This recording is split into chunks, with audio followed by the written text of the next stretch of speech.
And here we go.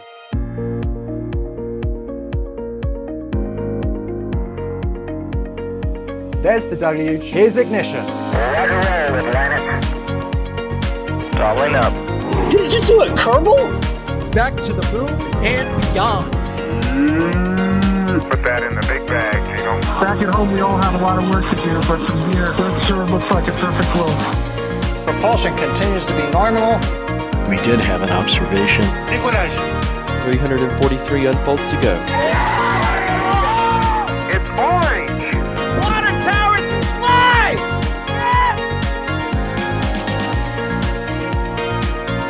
Bingo! Right in the center. Where's Jacqueline? There it is! That was surreal. That's not what we want to see. No! Oh my god. Yikes. You bet. Sure. We don't need any more of these.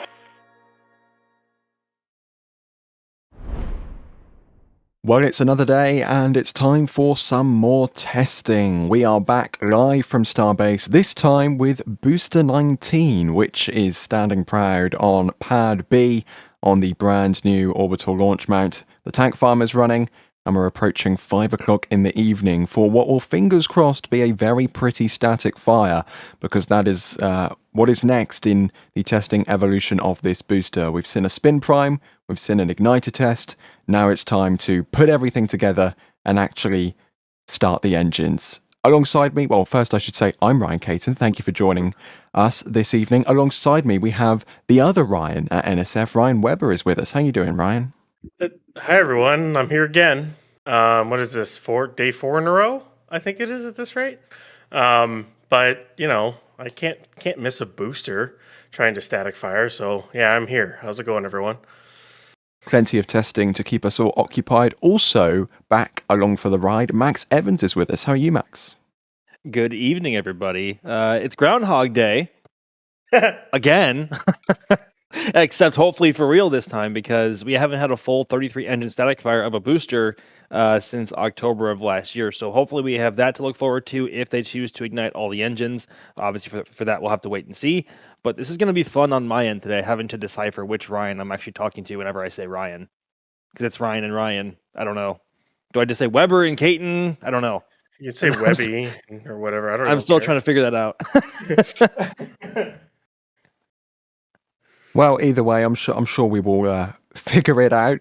But if you watching through the internet, the magical ways of the internet, have any questions or comments for us, do make sure to tag us in chat at NASASpaceflight or at NSF, if I can even say it, and that'll get filtered down and we can bring them and put them on screen. And I will be sure to delegate those so we can try and get you the best answers possible. But in the meantime, while some of those questions already start to flood in, well, first of all, actually, I'll hit this. Penny Cat Laura is asking, Max, have you slept yet? I have, thankfully. I took a big old nap from about 2 p.m. local to about 8 p.m. local last night. Woke up to the news of Ship 39 lighting all 6 of its engines for a full minute. That was exciting, but sad I missed it. And then I got a few hours this morning as well, because my sleep schedule is all over the place. It is anywhere. It is anything but normal, because we still have a lot coming up with NG3 here on the Space Coast. But that's neither here or there. But yes, I have finally got some rest. And Ryan, first of all, before we get into the nitty gritty here, could you just give us a little bit of a rundown on what has happened so far, I guess, over the past few days, and also what had to happen to get the Super Heavy booster to this point to be ready for a static fire? And then what are some of the signs we should be expecting over the next few hours or so? So we can go back to when it first rolled out again, which was on the 11th of April. They got it on the pad and they performed a 33 engine spin prime on the 12th. And a tanking test along with a 33 igniter firing on the 13th, or at least we assume it's 33 engines all did it. Yesterday, unfortunately, they went into prop load and had an abort. Don't really know exactly what happened with it. Could have been ground side, could have been booster. Either way, they didn't have to destack the booster. All they did, it looks like, is work on it overnight, and then here we are today. I was hoping we would have had a a quicker start to the day. I woke up early to hopefully have a quick start to the day and maybe see New Glen static fire. Of course, that didn't happen, and we're 0 for 1. Let's make sure we are 1 for 2 today again, right, Max? Like, it's kind of getting. Yeah, I mean, really hope. From what we can tell, I had friends over at Cars Park this morning who said that they got there very early, and there was like pad 36 was about as dead as you could possibly be. There wasn't any frost on the vehicle, nor were any of the flare stacks going. So they got there and was a bit disappointed. And then, of course, we got word from Blue that they were standing down from the test today. They will hopefully try again tomorrow, if not very soon. But yeah, I think this is the main event. That was the aperitif before the main meal. This is the main course. So yes, hopefully all goes well here today. And I mean, nothing really happened most of the day. It just the tank farm and the launch site basically sat dead quiet. Yep. There were some puffs here and there, but I don't know if they were testing something or if they were fixing something. It's kind of hard to know. Either way, they closed the rotor around 3 p.m. and here they turned the reclaim vent on, the methane reclaim vent on around, it's like 4:23, give or take, 4:26. And that kind of points us to about a 6:30 or so static fire. And we assume it's going to be a 33-engine static fire at this rate, based off of what they've done in the past and the last round of testing that they did as well. So with for those probably asking, sunset is like, I think what was it, 7? It's set for 7:52 p.m. It's about an hour and a half. Yeah. Yeah, an hour and a half after what we think the current T0-ish time frame is right now, based on tank farm activity. That's the methane reclaim vent right there, the puffy one next to the 2 large tanks. Thank you, Jay. Which vent? The puffy one. Which puffy one? The less puffy one. The less puffy one right in front of the 2 vertical tanks. The 2 bigger ones that are, well, they used to be actually white tanks, but in this kind of climate, things don't dust and salt and grime and everything like that. But I digress. For the PEA purposes, SpaceX technically is not allowed to do night static fires, and night is considered after 7 p.m. So for anyone who remembers, they have performed a single booster static fire after 7 p.m., and that was Booster 13, and we never saw a single picture or video from that static fire. So I hope they don't static fire after 7. I hope there's not really any holds and they go at 6:30 or 6:45 or something along those lines. It's kind of what I hope. I'd like to see footage of this one, very much so. But either way, we're tracking for 6:30, so kind of wait and watch as tank farm chills itself down. I think it's also worth mentioning that I think we have a bit more. I think leverage is the wrong word to use here, but I think we might be better led to believe now that they will probably be going for all 33 engines right away, because normally with what they've done at Massey's with Ship, is they go for a single engine ignition of one of the sea level engines to simulate a sort of in-space relight or in-orbit relight. And they went for all 6 yesterday, and it went for a full minute, and that was the first time that ship had ever fired up under its own power. And when they had Booster 19 on the mount last time with just 10 engines, they didn't start with 2 or 3 or a handful even. They went for all 10. Even though they lit for only a second, they went for all 10. So just based on the overall theme that we're seeing here from both flight vehicle testing, I would say that them trying to fire all 33 at once today is certainly possible. If not possible, probable. Yeah. And Ryan, for those viewers joining us who might not be as familiar with all the acronyms and initialisms, could you just explain what a PEA is and why it sort of restricts what SpaceX can do? Yeah, so the PEA is the Programmable Environmental Assessment. Basically, it's a modification of the original environmental impact statement that SpaceX had done here at Boca Chica back in 2014 when they originally planned to launch Falcon 9 and Falcon Heavy from here. Can you imagine if we were looking at a Falcon 9 Falcon Heavy site right now? And not Starship. but they modified it over the years in order to allow for Starship launches to be able to load a certain amount of propellants. They're restricted to a number of launches. They're restricted to a number of static fires per year. And during certain times, like they cannot catch a booster at night at Starbase. If they were to do a night launch at Starbase, they could not catch the booster unless they get that PEA modified. So yeah, there are fines too if you break the PEA, which SpaceX has done. A lot of people do it anyways. Usually it's just a fine, kind of backdoors and whatever. But it basically sets the guidelines for what SpaceX is and isn't allowed to do down in Starbase. And over the opening minutes of the stream here, we have gotten so many good questions, which we will of course be getting through. First of all, as Xynonox is asking, can they static fire in the rain?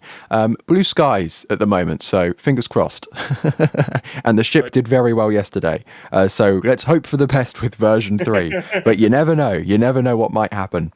Yeah, probably. And we have a question here from the Bishop. Good question. And they are asking, what are the yellow tanks in front of the tank farm? They look temporary. I'm going to assume they're talking about the yellow tanks we can see from one of our Dune cameras. Ryan, do we know what they're used for? Do we know if they're temporary? Because they do look a little bit out of place in comparison to the other tanks that SpaceX has at the tank farm. They are related to construction over at Pad 1. Those were part of a system in which they were doing deep soil mixing. So basically creating a concrete slurry inside the soil to give when they go to excavate the trench, they'll be able to excavate down to a basically a concrete slurry slab that's going to be at the base of the trench itself, as well as on the ends of it, so that when they go dig it out, they're not going to have a bunch of water intrusion. So that plus the sheet piles helps keep the dugout trench isolated from water as much as possible. Of course, some still seeps through. It's not 100% perfect. They do it as best they can, but that's basically what that's for. It's deep soil mixing. You can look, there's some cool videos on YouTube that show what it actually does. And in fact, Zach, CSI Starbase, on his videos talking about Pad 2 and their construction, he shows exactly what they use the deep soil mixing for. So he does a way better job at explaining it than I do. And we have this good question here from Epic Dentsu. Sorry if I pronounced that wrong, but they are asking, do we think they will need another rollback to Massey's for Ship 39 for the header tank test fire? Of course, we had that ship static fire yesterday, Max, and SpaceX, I don't know if they've confirmed if it was all 6 engines, but definitely from the wonderful pictures that Caesar took from the flyover, it definitely looked like all 6 engines to me. So what do you think? Yeah, certainly. And they wouldn't fire a single engine for a full minute. Like, they have no reason to do that. So, I mean, just that's why it's puzzling, because normally in the past, from at least with the version 2 ships at Massey's, the standard order of operations was always a single sea-level engine to simulate an in-space burn, and that was anywhere from 10 to 15 seconds at most. And then they would fire all 6 for about 30 seconds to a full minute, which we have seen a lot more of the full minute burns now because Massey's has been upgraded in terms of its water deluge system as well. On top of other things as well after Ship 36 cough. But I don't know. I don't. Considering how close we could potentially be to them actually getting both vehicles on the pad for full stack testing, I don't know if they'll actually want to go back out and try to light a single engine, considering, at least from what we could see, they were able to light all 6 successfully and sustain that for a full minute.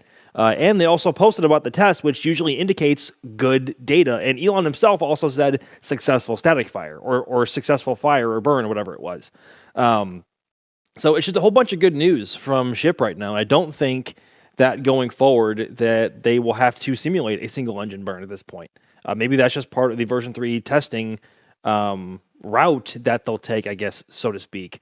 But I don't know. I mean, it's certainly out of the norm, But much like we have come to learn at Pad 2 and also just any version 3 vehicle, this is the first time we're seeing any of this, and whatever follows Flight 12 is going to probably be, pending any sort of big issue, the route for testing going forward. So my gut honestly says no, but they very well could. But it would seem like kind of an awful waste of time to do that, considering how well yesterday seemed to go. Indeed. As far as I understand, as far as I know, the next time, which, I mean, it hasn't rolled back yet. It's currently sitting over at Massey's. It didn't make the rollback closure during the day today. They took a little bit too long to get it ready. But there's a rollback closure from Massey's to production site, 10 p.m. to 4 a.m. That's when 39 should roll back. The next time that ship leaves Mega Bay 2 should be on its way to the launch site to be stacked aboard Booster 19 after 19 rolls back and then rolls back out again. So both vehicles will roll back to their bays. They're going to do a lot of closeouts and stuff. I have a feeling those two are going to sit in the bays until the two test tanks that you see at Massey's there are finished, S39.1 and 18.3. They'll wait for the data to come back on those, make sure they don't need to do any more mods to either the ship or booster, and then they'll go ahead and roll them out, stack them, full stack testing. Everything's good, launch it, which probably is like 4 to 5 weeks away or more. I will be honest, when I read that question out, I wasn't entirely clocked in because I just looked over at my program monitor and the ship is no longer on the stand, or it is on the stand, but it's no longer standing next to the big service structure there, and it's currently rolling back. I was like, oh, that's a surprise. Okay. We're obviously expecting that to be returning to the production site within the next few hours then. Yeah, in about 5 hours. 5 hours is the closure. So. And speaking of transport stands, Lev wants to know why is the booster transport stand sitting in the middle of Highway 4? Yes. I think they kind of. I think they started rolling it out and were like, it's far enough. It won't get damaged here if something happens. We don't have to roll it the rest of the way. What? I mean, what doesn't make sense? Sorry, Max. What? No, I was just gonna say before Ryan pops his head off because he hates where it's at right now. Either the SPMT's broke or this is just where they're going to be staging it at for testing and launch going forward, for quick transport after vehicle safing. I don't know. Considering how long they were there after it stopped moving, maybe the SPMT is just broke. I don't know. Ryan, what were you gonna say? Well, it is an odd place to park it. But my question to them is, if you planned on doing the 3300 static fire yesterday, why did you move it today and not yesterday? Yeah, that's a good point. Don't know. I don't get that. That doesn't make any sense to me. And not only that, it also means that until they move that out of the way, even when the road opens, no one could get to the beach. That's literally what that means. It's unless you want to try to drive around it, but there might be a little bit of room to drive around it, but that's about all you're going to be able to do. But it is a odd place because in the past they've either parked it in Danger Lot next to Starhopper, or I know during flights they would park it at the roadblock to use it as a roadblock, basically. But they haven't done any of that, and that's an odd place to park it. And it just so happens to be right in front of the trench exit on our cameras. Classic. Classic.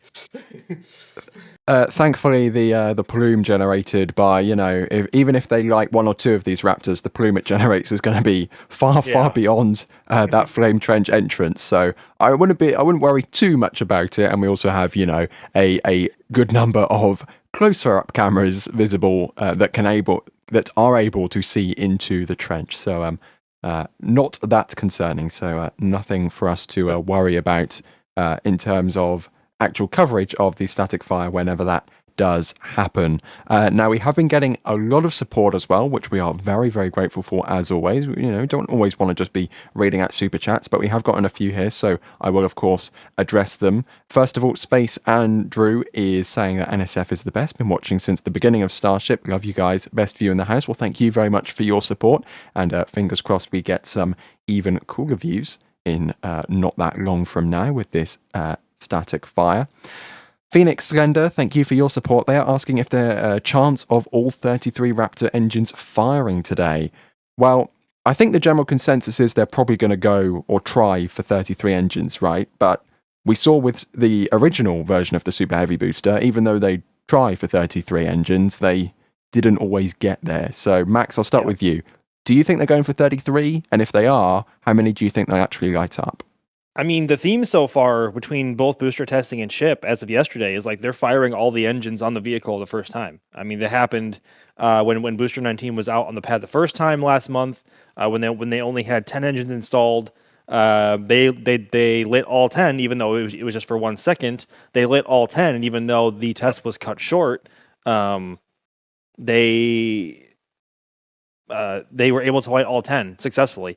And then yesterday with ship, from what we can tell based on the photos they released and just the size of the plume and the burn duration, they fired all 6 engines. So I think if we're sticking with themes here, it seems like there is a definite non-zero chance they try to light all the engines here today on Super Heavy. Granted, it's a much bigger challenge to light 33 engines compared to 10 or even 6 on ship. But it seems like SpaceX so far has a lot of confidence in the hardware, and just based on testing they have seen, either from spin primes, igniter tests, that everything seems kosher so far, and that they're going to want to go for lighting all 33. So I think that is what they may do today. Ryan, what about you? Do you think they're going to go for all 33? And if they do, how many of them do you think they're actually going to be able to light up? I think they're going for 33. And I'm going to do an uncharacteristic thing and go for reckless optimism. All 33 will light. Nice! And we're going to get a 33 engine static fire. I'm hoping for like 20 seconds of just burn and just see this thing see something utterly amazing today. That would be I'm going to go reckless optimism. That's my point today. Oh, let's go. It's going to be a good day, folks. We also have Bideford in chat, always in chat. Thank you, Bideford, for your support. Does anyone have an idea why SpaceX is blocking the road side of the pad for the static fire? We have just talked about that, of course. But Bideford, thank you as always for being in chat. It is greatly appreciated. Chris Bray with a $20 tip at tips.nasaspaceflight.com for the crew to get some melatonin to get the sleep you'll need. Thank you very much, Chris. It's been a bit of a busy week and a half, as you could imagine, with all of the Artemis stuff and then all of the launches off of the back of the Artemis mission, which, of course, exciting to cover. But, you know, sometimes a lot of missions and not a lot of sleep. Yep. Ben, thank you for your £20 super chat. Very much appreciated. Which will be the first booster to show a positive return on investment, but flying a flight number higher than its own serial number? When will there be more flights than boosters?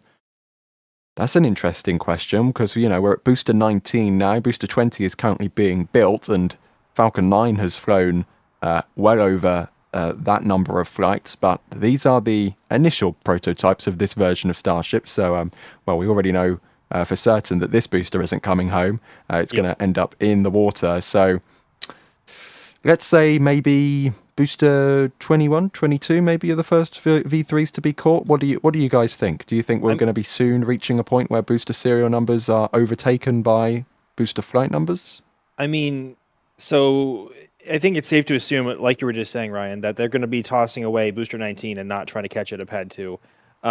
If all goes well on that front in terms of Super Heavy performance, I believe they may go for a booster catch on Flight 13, and that would be Booster 20. So that seems like the first booster that they could potentially refurb and refly. And this is version 3, mind you. It's a brand new clean sheet design. Built with the lessons learned from version 1 and version 2 boosters. And mind you, they were able to refly 2 version 2 boosters, being boosters 14 and 15.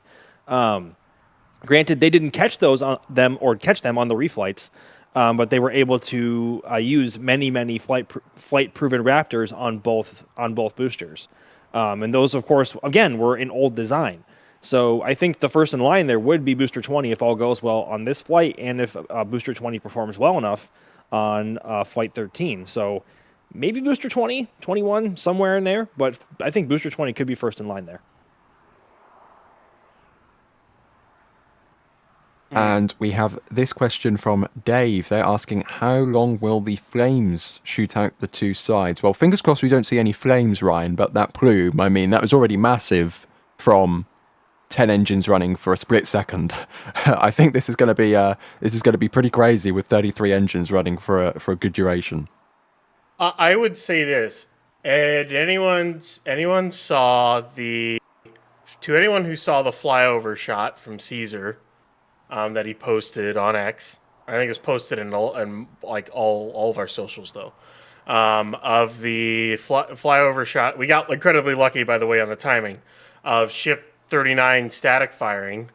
This is a bit more powerful of a deluge, and of course it's split, but I do wonder what it'll look like after firing for several seconds.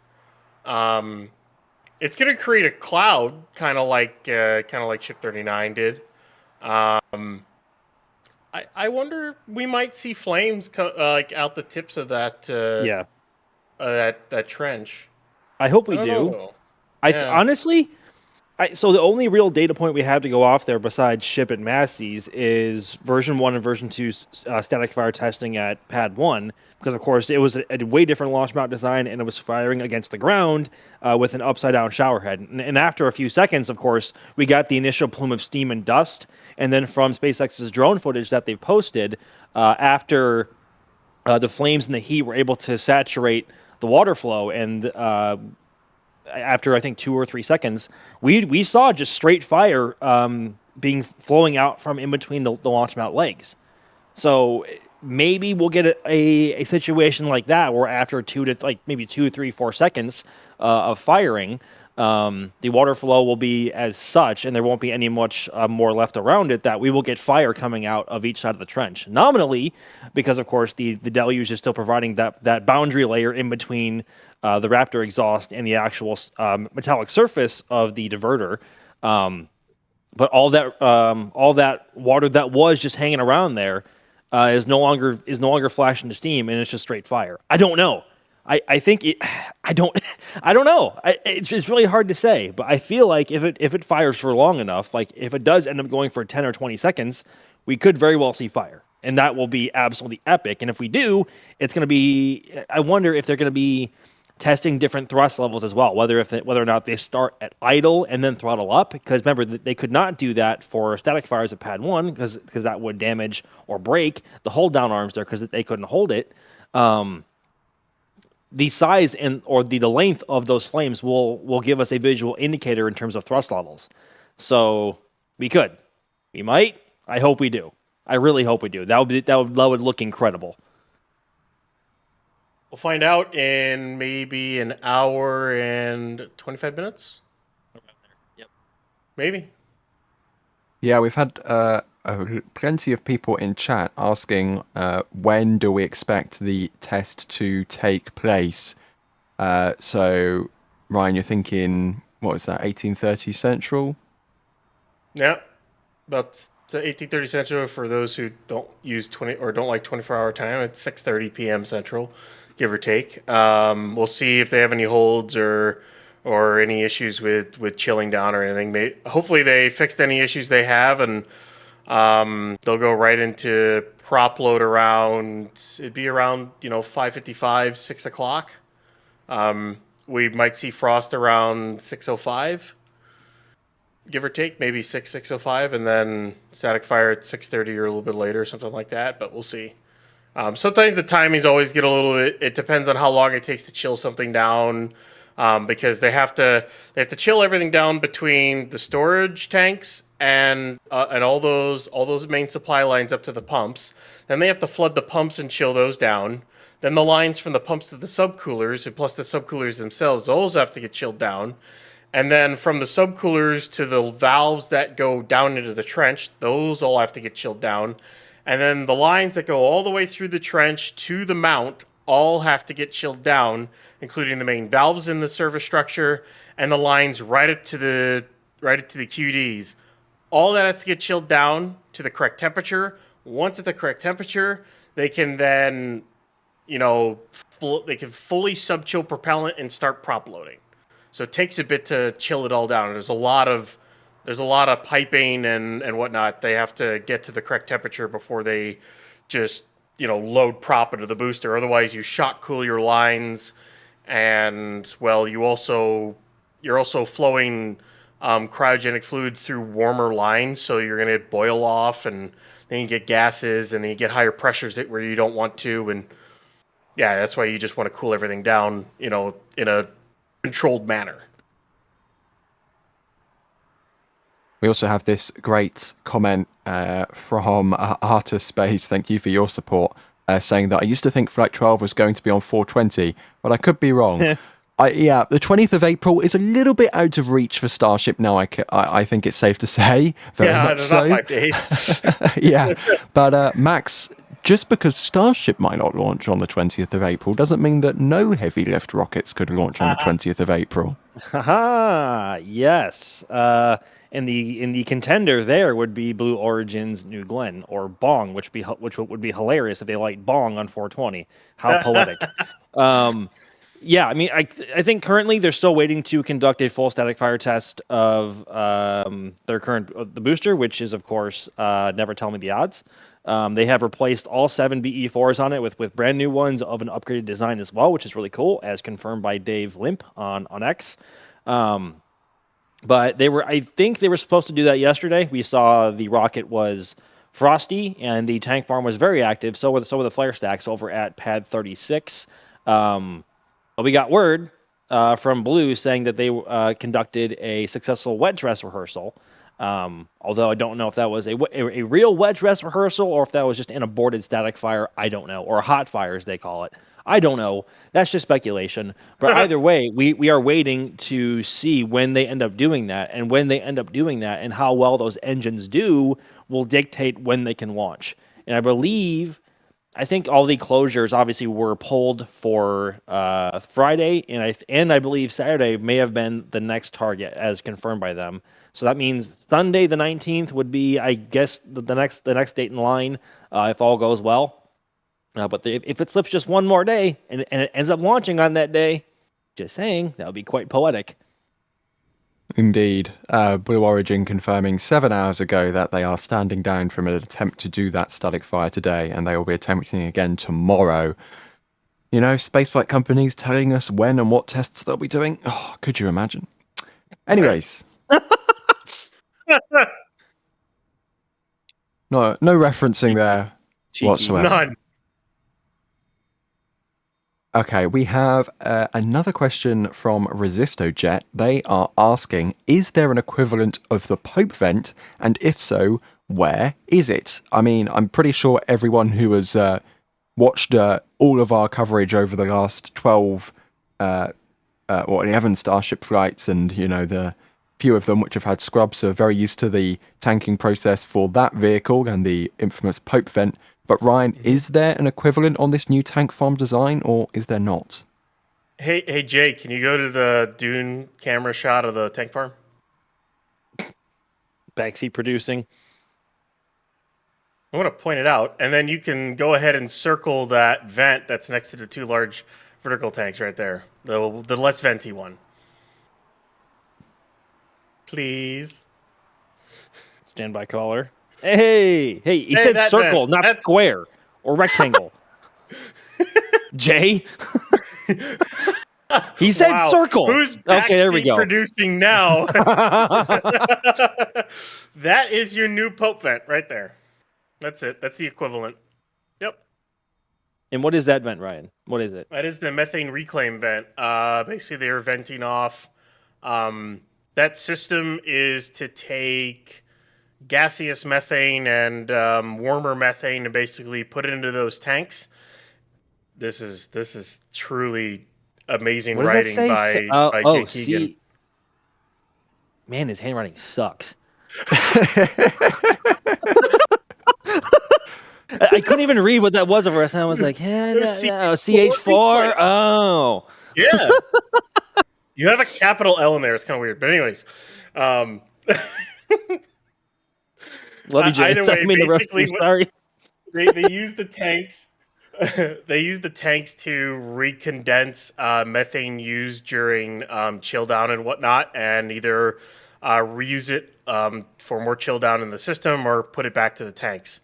Usually, they don't put it back to the tanks. If you see that, you'll see the there's two vents way over by the methane tanks. There's one in between the two really big ones, and then there's one in between the four new ones. That's the recondenser system back at the tanks, so they can recondense methane and put it back into the tanks.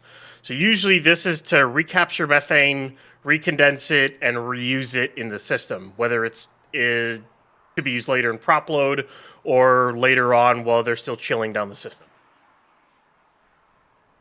Love you, Jay. For the record, I did not make fun of his not circle or his handwriting, okay? I would like that to go on the record. Max did it more than I did. Hey. We both did now. Don't you dare pull that. Don't do that. We both did that. Did I do that a lot? Yes. Did Jay deserve it? Probably also yes. Probably also yes. Deary me. Okay, let's see. Trouble. We have got so many questions. I mean, this question queue is already half an hour old, so I'm going to try and get through as many of these as possible. But we have Doorball. Sorry if I pronounced that incorrectly, but they are asking, do we think that SpaceX might go out to the Gulf and collect the thrust puck and engines from Booster 19 after a splashdown, like they did with some of the version 2 boosters? Max, what do you think? There's certainly a good chance if they don't slam it into the water like they did with Booster 15 on Flight 11. Because remember, they had it. So Booster 15 on Flight 11 conducted a much different landing burn profile to simulate that of which version 3 boosters will conduct, being going from 13 engines and then down to 5 and then down to 3 engines, unlike before where it was just 13 to 3. And at that point, they had the booster hover, maybe, 300 feet off the water or so, maybe a bit higher, and then they just cut thrust and it fell right onto the ocean and blew up. I would not be surprised if they try to hover it a bit lower off the ocean. So if they wanted to do that, the impact on the water would be a lot less great. But flight data from the first flight proven or flown Raptor 3s would be immensely helpful. So I would say there's a great possibility they do that. I just hope that Booster 19 is in enough pieces or enough big pieces to make it not as difficult for the team to put everything back together and put all the data together. Good grief! I think they'll have to cut it at a higher altitude because before they could cut it at a decent altitude and still have the transfer tube break. I don't know what kind of impact will require this transfer tube to snap in half. Probably a decent amount. So they might cut it at a really high altitude, or they'll just slam it into the ocean and maybe do like a partial landing burn or something. But they kind of need to test the landing burn on this thing because the landing profile having to be caught in Pad 2 is gonna be fun. A little bit. How is that? So Ryan, remind me, how does that what's the approach going to look like coming to Pad 2, especially from like this camera? Based off of what the arms can do, are they don't really want to catch off to the side. Not like way off to the side over the staging pad. They don't really want to do that. That would put you have one arm almost fully retracted and another arm fully extended. That's kind of an imbalanced load on the actuators, and you don't really want to do that if you can avoid it. So in order to do that, the booster would have to target to the south of Pad 2 and either cut all of its velocity and dogleg over into the arms, or find a way to completely adjust its trajectory at the last few moments during the landing burn and get caught over in the arms. So basically going to the south and then kind of like flying over towards the arms. That's the kind of thinking of what they'd have to do at this point. We may not see that for a flight or two We're not going to see it on this flight. I don't know if we'd see it for the next one. It's a possibility if they catch 20. If not, it'll be 21. But we'll see. It'll be kind of nuts when we watch it. And along those lines, we have another question from Cooper Foster, who's asking, do you guys think SpaceX will do some sort of engine test with Booster 19's landing tank like they do with the ship, since this is a new tank design? What do you think, Ryan? I mean, maybe. It's kind of the weird thing. Maybe there's a chance they do a longer duration static fire in this where they switch. They start all 33 off the main tank, and then they switch the lock supply to the landing tank. Or something along those lines. Maybe they do that. I don't know if that would that might cause issues if they try to switch quickly like that, but they may try to do something along those lines. There is also a closure for tomorrow. There's a primary closure. Today and tomorrow were both primaries. So they still plan on testing Booster 19 tomorrow. We don't really know what that test is. It could be another static fire. It could be something else. Either way, I think they seem dead set on at least doing one more test with Booster before they roll it back to Mega Bay 1 for final checkouts. But we'll see. The support queue, as always, is incredible, and more things keep coming in. So very briefly, I'm going to see if I can run through a few more of these messages because, of course, say it all the time, but it's true. We couldn't do this without your guys' support. I'm not sure if I want to read out this person's username, but thank you for the support nonetheless. Oh, no. And they are asking, how exactly do you guys learn which vent is which? Ryan, this question has got your name written all over it, because I certainly know much less about the tank farm than you do. Using NSF pictures, RGV pictures, Sean Geiser from Marcus House, Starship Gazer's pictures. I could list the name. There's so many different people who take pictures of Starbase all over the place, where it's flyovers or ground shots. And you follow the pipes. You know what tanks are what because of what they're labeled and how they're routed to it. And then you also know which vaporizers are which vents are set up as which. It's basically following all the piping. If you have access to some of the higher res images, whether it's from us or especially RGV, you have to zoom in with ground shots and just literally follow the lines. You can look at the LOX tanks and follow the LOX supply line as it runs in between all of the basically the pipe stands, and then it splits into two just before it gets to the pumps for pad 2. One splits down, one splits up. Well, the down one goes all the way over to the ship side, all the ship pumps. The other one goes all the way to the booster pumps, and then those have different outlets which go into a different sets of subcoolers, which then go into outlets and then go all the way to the mount. And then of course there's exhausts lines and whatnot for LN2. So a lot of it is just you got to literally look at all the pictures you possibly can and you trace the lines. It's time consuming, but it's kind of fun though. At least for me it is.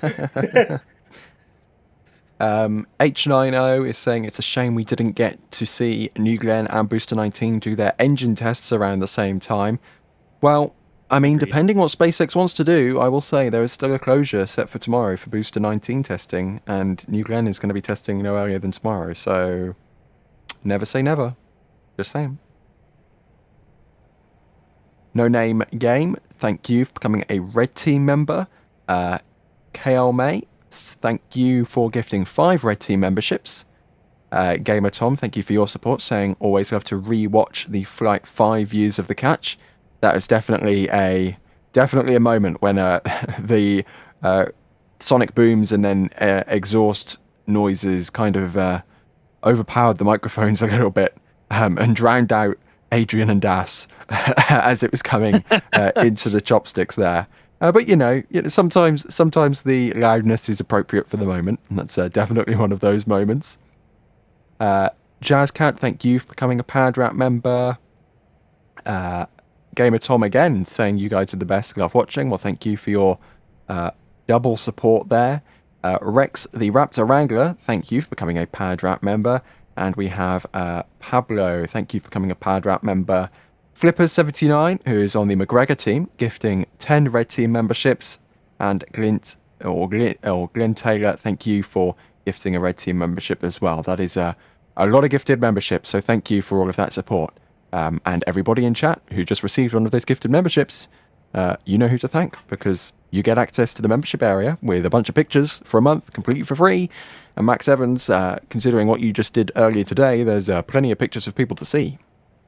Certainly. Took a brief flight over KSE today. Got a good visual of Hangar X and Roberts Road and the Florida Gigabay in particular to get a good look of how that's doing. First time in the air in a while, folks. We maybe at some point we'll talk about that more.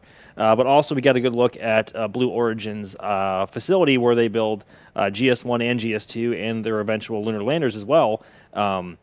Because that area has changed so much just in the last 3 years. So it's been incredible to track the progress. But I posted a couple of photos earlier of how Gigabay looks from the air, and then also of the 2CAT facility in particular at Blue Origin's complex, where they had a bit of an oopsie with a GS2 tank, and it popped, and some debris flew through and punched some holes in the roof. So all that is currently online.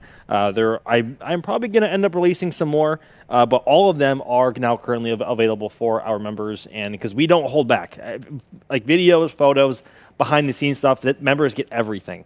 So yeah, that's all available there. But certainly taking photos like that and having them ready for release is something we take great pride in. And along those lines, also going on right now, you could see on Space Coast Live, our 24/7 stream of the Space Coast, the flare stack at Complex 36 is currently, or one of the flare stacks, I should say, is currently running. But as we were just talking about, not expecting any vehicle testing, or at least a static fire on that side of things today. But of course, we, as always, have a camera trained on that launch pad, so you can see what is going on 24/7, whether we are live with commentary or not. We have a question here from Metal Manny asking, do you think they will name starships like they do Crew Dragon capsules, or just stick with serial numbers? Ryan, if I am remembering correctly, I believe Elon has already kind of leaked what the first Starship to Mars, or the first crewed Starship, is going to be called. I can't remember what he said, but I think he did say a name at some point. I don't remember the name, but I would figure all crewed ships will be named. That's what I figure. It's kind of a tradition at this point in spaceflight, and I kind of expect, every Starship, every crewed ship will get a name, and probably HLS might get a name as well. It would definitely make sense for the human landing systems to... Heart of Gold, there we go. Thank you, Jake, in the back channel for informing us of that one. It would definitely make sense for the human landing systems to get call signs, because those are going to be used in those very dynamic environments around the moon, where you have multiple different vehicles being flown simultaneously, which is, of course, where spaceflight call signs first came about. They were they were first used in the Gemini program. Before NASA kind of put a stop to that. But they then returned for Apollo 9 when they did the lunar lander testing in Earth orbit, because, two separate spacecraft, you need to be able to communicate with them independently, so you need two different names. So I'm definitely sure the first human landing system for the crewed landing on Artemis 4 will get a name. Whatever type of rocket that may be. But that's a topic for another day. Is that Gumdrop and what? Spider. Gumdrop and Spider, right. That's right. And I know Snoopy was, I think, 10? Yeah. I believe so. Yeah, right. I think Gumdrop would work for the Orion capsule, but I think Spider might be a little bit out of class for Starship. Blue Moon Mark II, it might work for that. Gumdropping skyscraper, maybe? That's Gumdropping Goliath? I don't know. David and Goliath? Not actually that bad. Although, see like, what the crews come up naming with. naming Orion David seems very mundane. Yeah, it's like, Like Houston, this is David. yeah, I'm not sure about that one. You know, David is go for launch. Oh, maybe not. Yeah. I hope this Artemis crew team, I hope all of them have a chance to be on a moon landing mission. I know they just flew one, but I really hope they do. It's a really, really fun crew. I kind of hope they do it together again, because that was a really fun crew to Agreed. watch. That was. I would love to hear what name they would come up with for like a Starship or a Blue Moon Mark II lander. Be kind of funny, I bet. I mean, I did say this was a topic for another time, but very quickly, JS Web Productions has asked it in chat, so we might as well address the elephant in the room. But JS Web is asking, which lander do you think will be ready for Artemis 4? I'll go around the entire room here. I'll start, and to be perfectly honest, if I had to put money on Starship or Blue Moon right now, I wouldn't be putting my money on Starship, because SpaceX did spend pretty much all of 2025 doing loop-de-loops in the sky, so... But what do you think, Max? Oh, I honestly don't know. I don't have a good answer for that right now, because even though we've seen a bunch of hardware from Blue Moon Mark 1, from Blue Origin, we haven't seen much in the way from SpaceX beyond renders of HLS. Lord, I mean, if there's any company in the world who can build hardware incredibly quickly and surprise everybody, it's going to be SpaceX, right?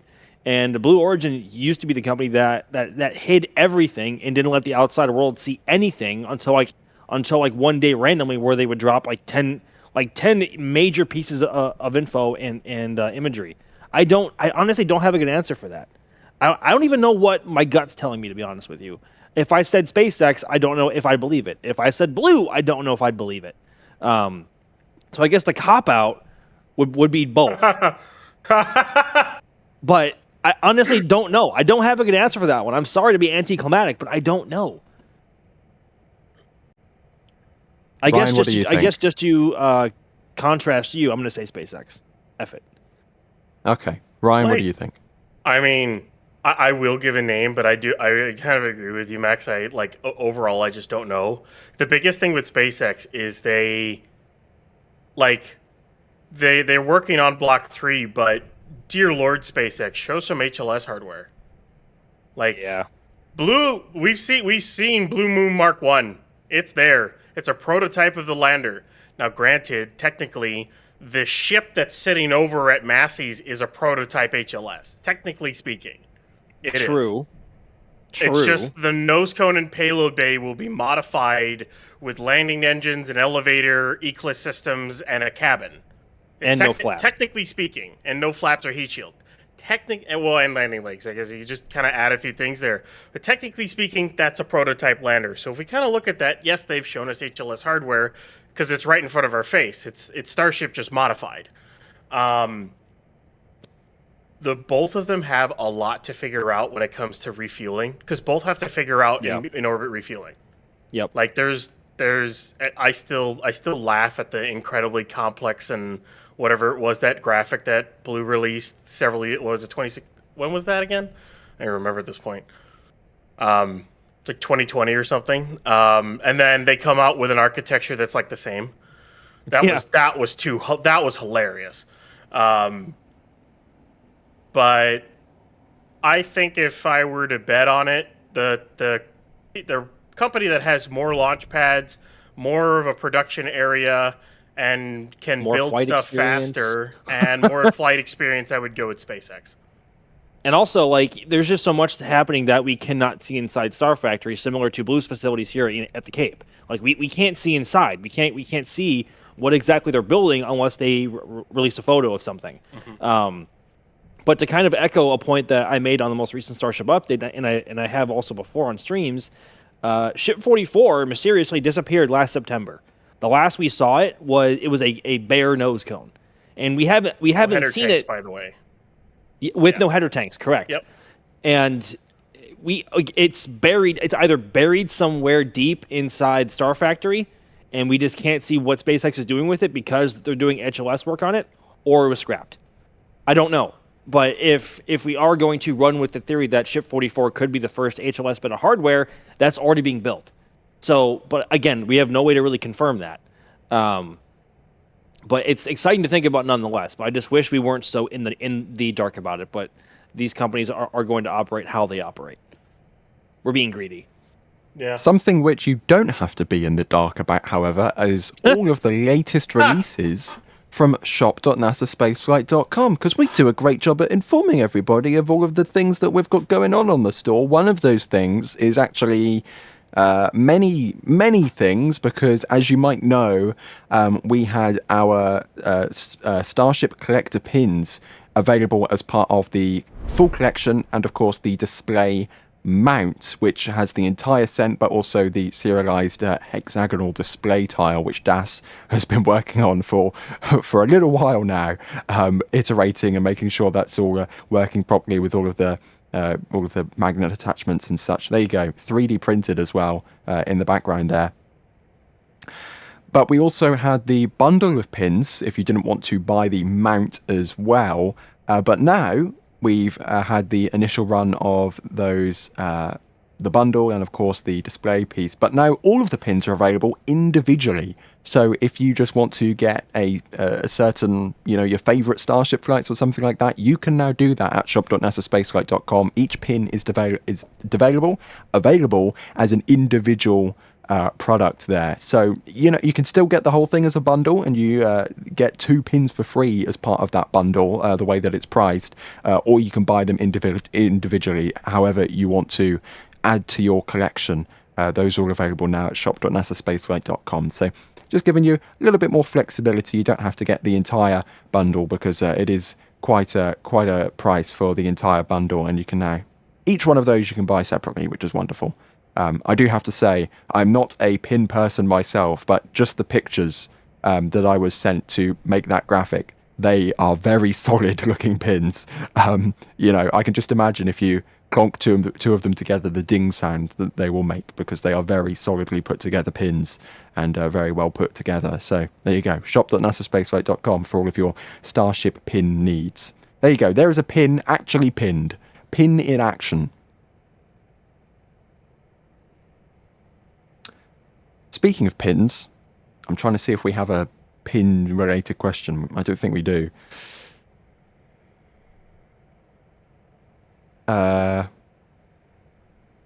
Cyborg is asking, SpaceX pins when? Hopper, concrete storm, chopsticks, or drone, severely dented tanks? I don't know. Hopper pin would be cool. That would be cool. We all love Hopper. Yep. Yeah. Maybe we need to get some more Hopper things in the shop. We'll have to see. Anyways, moving on. We have got plenty of questions to tackle as we now, what would you say, Ryan, about under an hour now from a potential T0 time for that static fire? Yep, they're pretty much chilling down. They're in the process of chilling down all the lines between the tank farm stuff you kind of see in front of you there, and then the cryo trench, basically. So all these lines go down to a cryo trench, which goes under the deluge, goes over around the tower, and then around the trench and up to the surface structure. And they're currently chilling all those lines down at the moment. The vent you just see started up right there, that is the methane subcooler vent. It'll start and turn off a bunch of times during all this as they flow liquid nitrogen through it to kind of keep chill any methane that might be flowing through it as they flow through methane and liquid oxygen through all the lines to get everything down to the correct temperature. Based off the current progress and when things started, prop load could be in about 20 to 25 minutes. When that happens, you will see those 2 separate vents that are kind of right next to each other over on the right there. Those are both of the exhaust lines from the locked subcoolers. Those will start to get a bunch of pressure behind them and start to produce a decent amount of exhaust, which means they're putting a bunch of LN2 through the subcoolers because they're trying to subchill a metric boatload. I don't know how many of the flow rate is off the top of my head, but it's a lot of liquid oxygen. And then the vent you just saw go down but puffed earlier, that'll get a bunch of pressure behind it as well as they subchill a bunch of methane.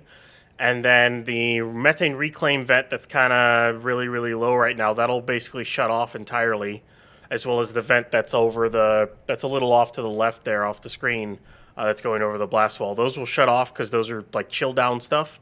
And then they'll get into prop load. And let's hope cross your fingers for no aborts or issues today, and we go right through prop loading into our T0.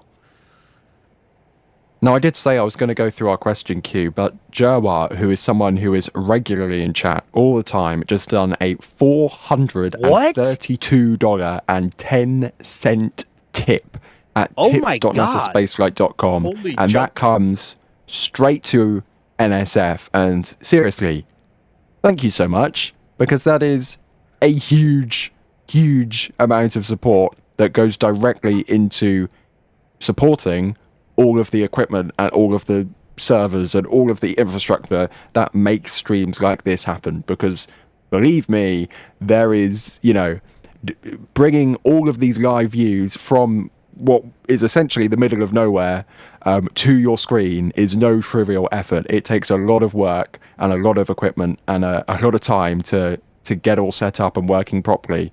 And yeah, seriously, Joe, thank you so much for that support. That goes so far in helping to keep the photons flowing through the internet to your screens.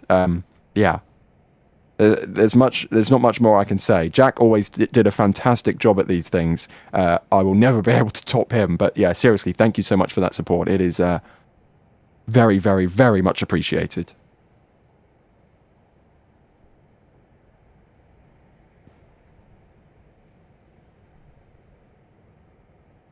No one else gonna?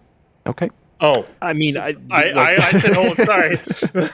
I don't know what there is to say beyond what you've already said, Ryan. Me too. I'm lost for words as well. You nailed it. We'll just go with that. You nailed it. Thank you. Yeah. I never know what to say whenever Yeah, we have support that big. Like, it's just I don't know. I don't have the words. Some numbers are so big that it literally causes a Stack Overflow error inside of NSF, and the number is so big that we physically cannot compute what to say. Error 404 vocabulary is not found. Yeah. Thank you so much. And Joe, you will know how much that stuff means to us because you have done that many times before. Yes. But seriously, thank you so much for the ongoing support. Ryan has spotted something, so I'm now going to throw it over to Ryan, who has spotted something. The reclaim vent. I said the reclaim vent is off, and I think we're into prop load a bit earlier than I thought we would be. But I'm surprised. I'm pleasantly surprised. I'll take it. So that's about 20 minutes quicker than I thought it would be. That's a chill down of an hour and like 15 minutes. That's quick. And for those of us just joining, Ryan, the reclaim vent you are talking about is the new Pope vent that you were talking about earlier, right? The white, I'm not sure if Jay can break out the telestrator once again to highlight it, but that white kind of column in front of behind the yellow tanks and in front of the kind of tan tanks. That's what we're talking about. Thank you very much, Jay Keegan, producing today's stream. That is the vent that Ryan was just talking about. So where does that leave us with a potential test time, Ryan? What do you think? We should have, I would assume, frost in about 5 to 10 minutes, give or take. Because once they immediately start this prop load, then all that subchilled propellant has to make it through all the lines, all the way to the service structure. They slow fill it. They start to slow fill it into the booster, and then they start the fast fill. So that kind of goes pretty quick. So I would say T0 of like 6:15, give or take. Maybe 6:15. I think that they heard you complaining about how long it took them to chill down yesterday, and they just sped things up for you for today. I think that's what it was. They could have started earlier in the day too. Yeah. Either way, it was much They faster will than, take it. We're than getting yesterday. drop load right now. A lot earlier than I thought. Yep, and which means the T0 is sooner than we thought as well. Yeah.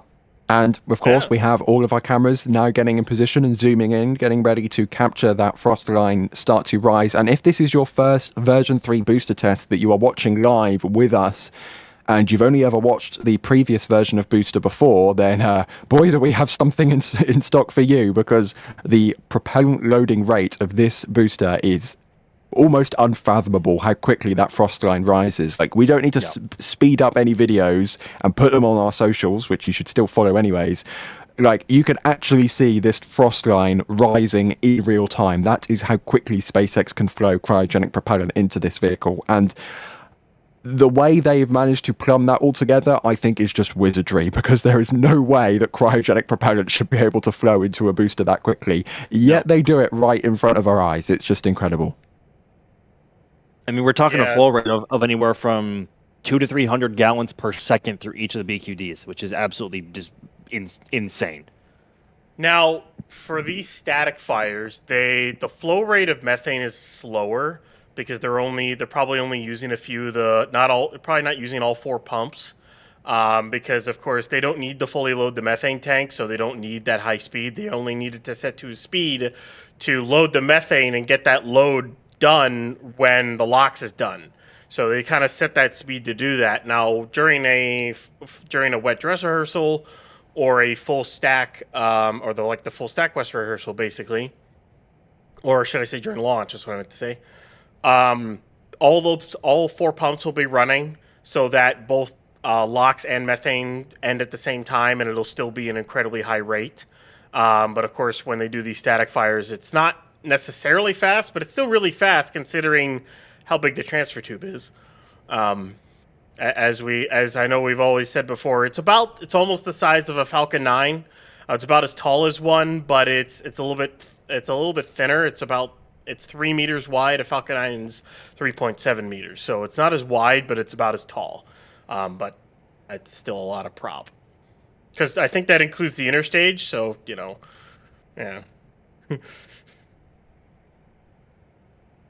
And I'm going to try and get through some more support, because we've been getting so much support before we get into towards that testing. Because of course, when the time for testing iteration arrives, we of course want to put as much attention on that. Lots of A words. Space Watcher, thank you for your support there with the $10 super. Thank you for that. David as well, thank you for your support. Saying that I'm guessing all of the tank farm stuff that isn't running right now is for the ship, or can they fill the booster even faster than they do for testing? Ryan, this new tank farm design, the booster and ship stuff is still separate, right? I think they have separate sets of pumps and subcoolers, and that's about the limit of my knowledge. So, as I was talking before, there's a primary methane supply line. It's a fill drain line and a primary a LOX line. Now, just before the pumps, they separate. So, actually, if Jay, if you actually we can actually see one of the separate pieces. So if you go to the dune shot of the subcoolers chugging like crazy, you see that little bump right there, like right in front of that vent, the booster subcooler methane vent. That little bump is just after the split. So there's a split in that methane line right there where the top one is ship, the bottom one is booster. The top one goes to the ship pumps. Yeah, that little bump right there is just before that is where there's a Y split in the supply line, and the LOX side has one too. So the LOX supply just splits, and it goes to separate pumps, which goes to separate subcoolers, which go to separate main valves. And then, of course, the ship stuff runs to the isolation and purging area, which is that big mess of smaller high-pressure lines and everything that's right next to the deluge farm. There's a little, like, fluids bunker in there. All the ship stuff basically turns and goes into the tower, and all the booster stuff just continues and goes to the server structure. So it's common up until that Y split just before the pumps. And we've just gotten 2 more big pieces of support. We have Jeffrey, who has gifted 20 Red Team memberships. That is 20 Good people grief. who now get access to, a $5 value membership, which is bonkers. So thank you, Jeffrey, not only from us, but also from the 20 people who now get access to them. The membership area for a month completely free of charge, and have access to the brand new photos that Max took today and Caesar took yesterday from the air of Cape and Starbase respectively.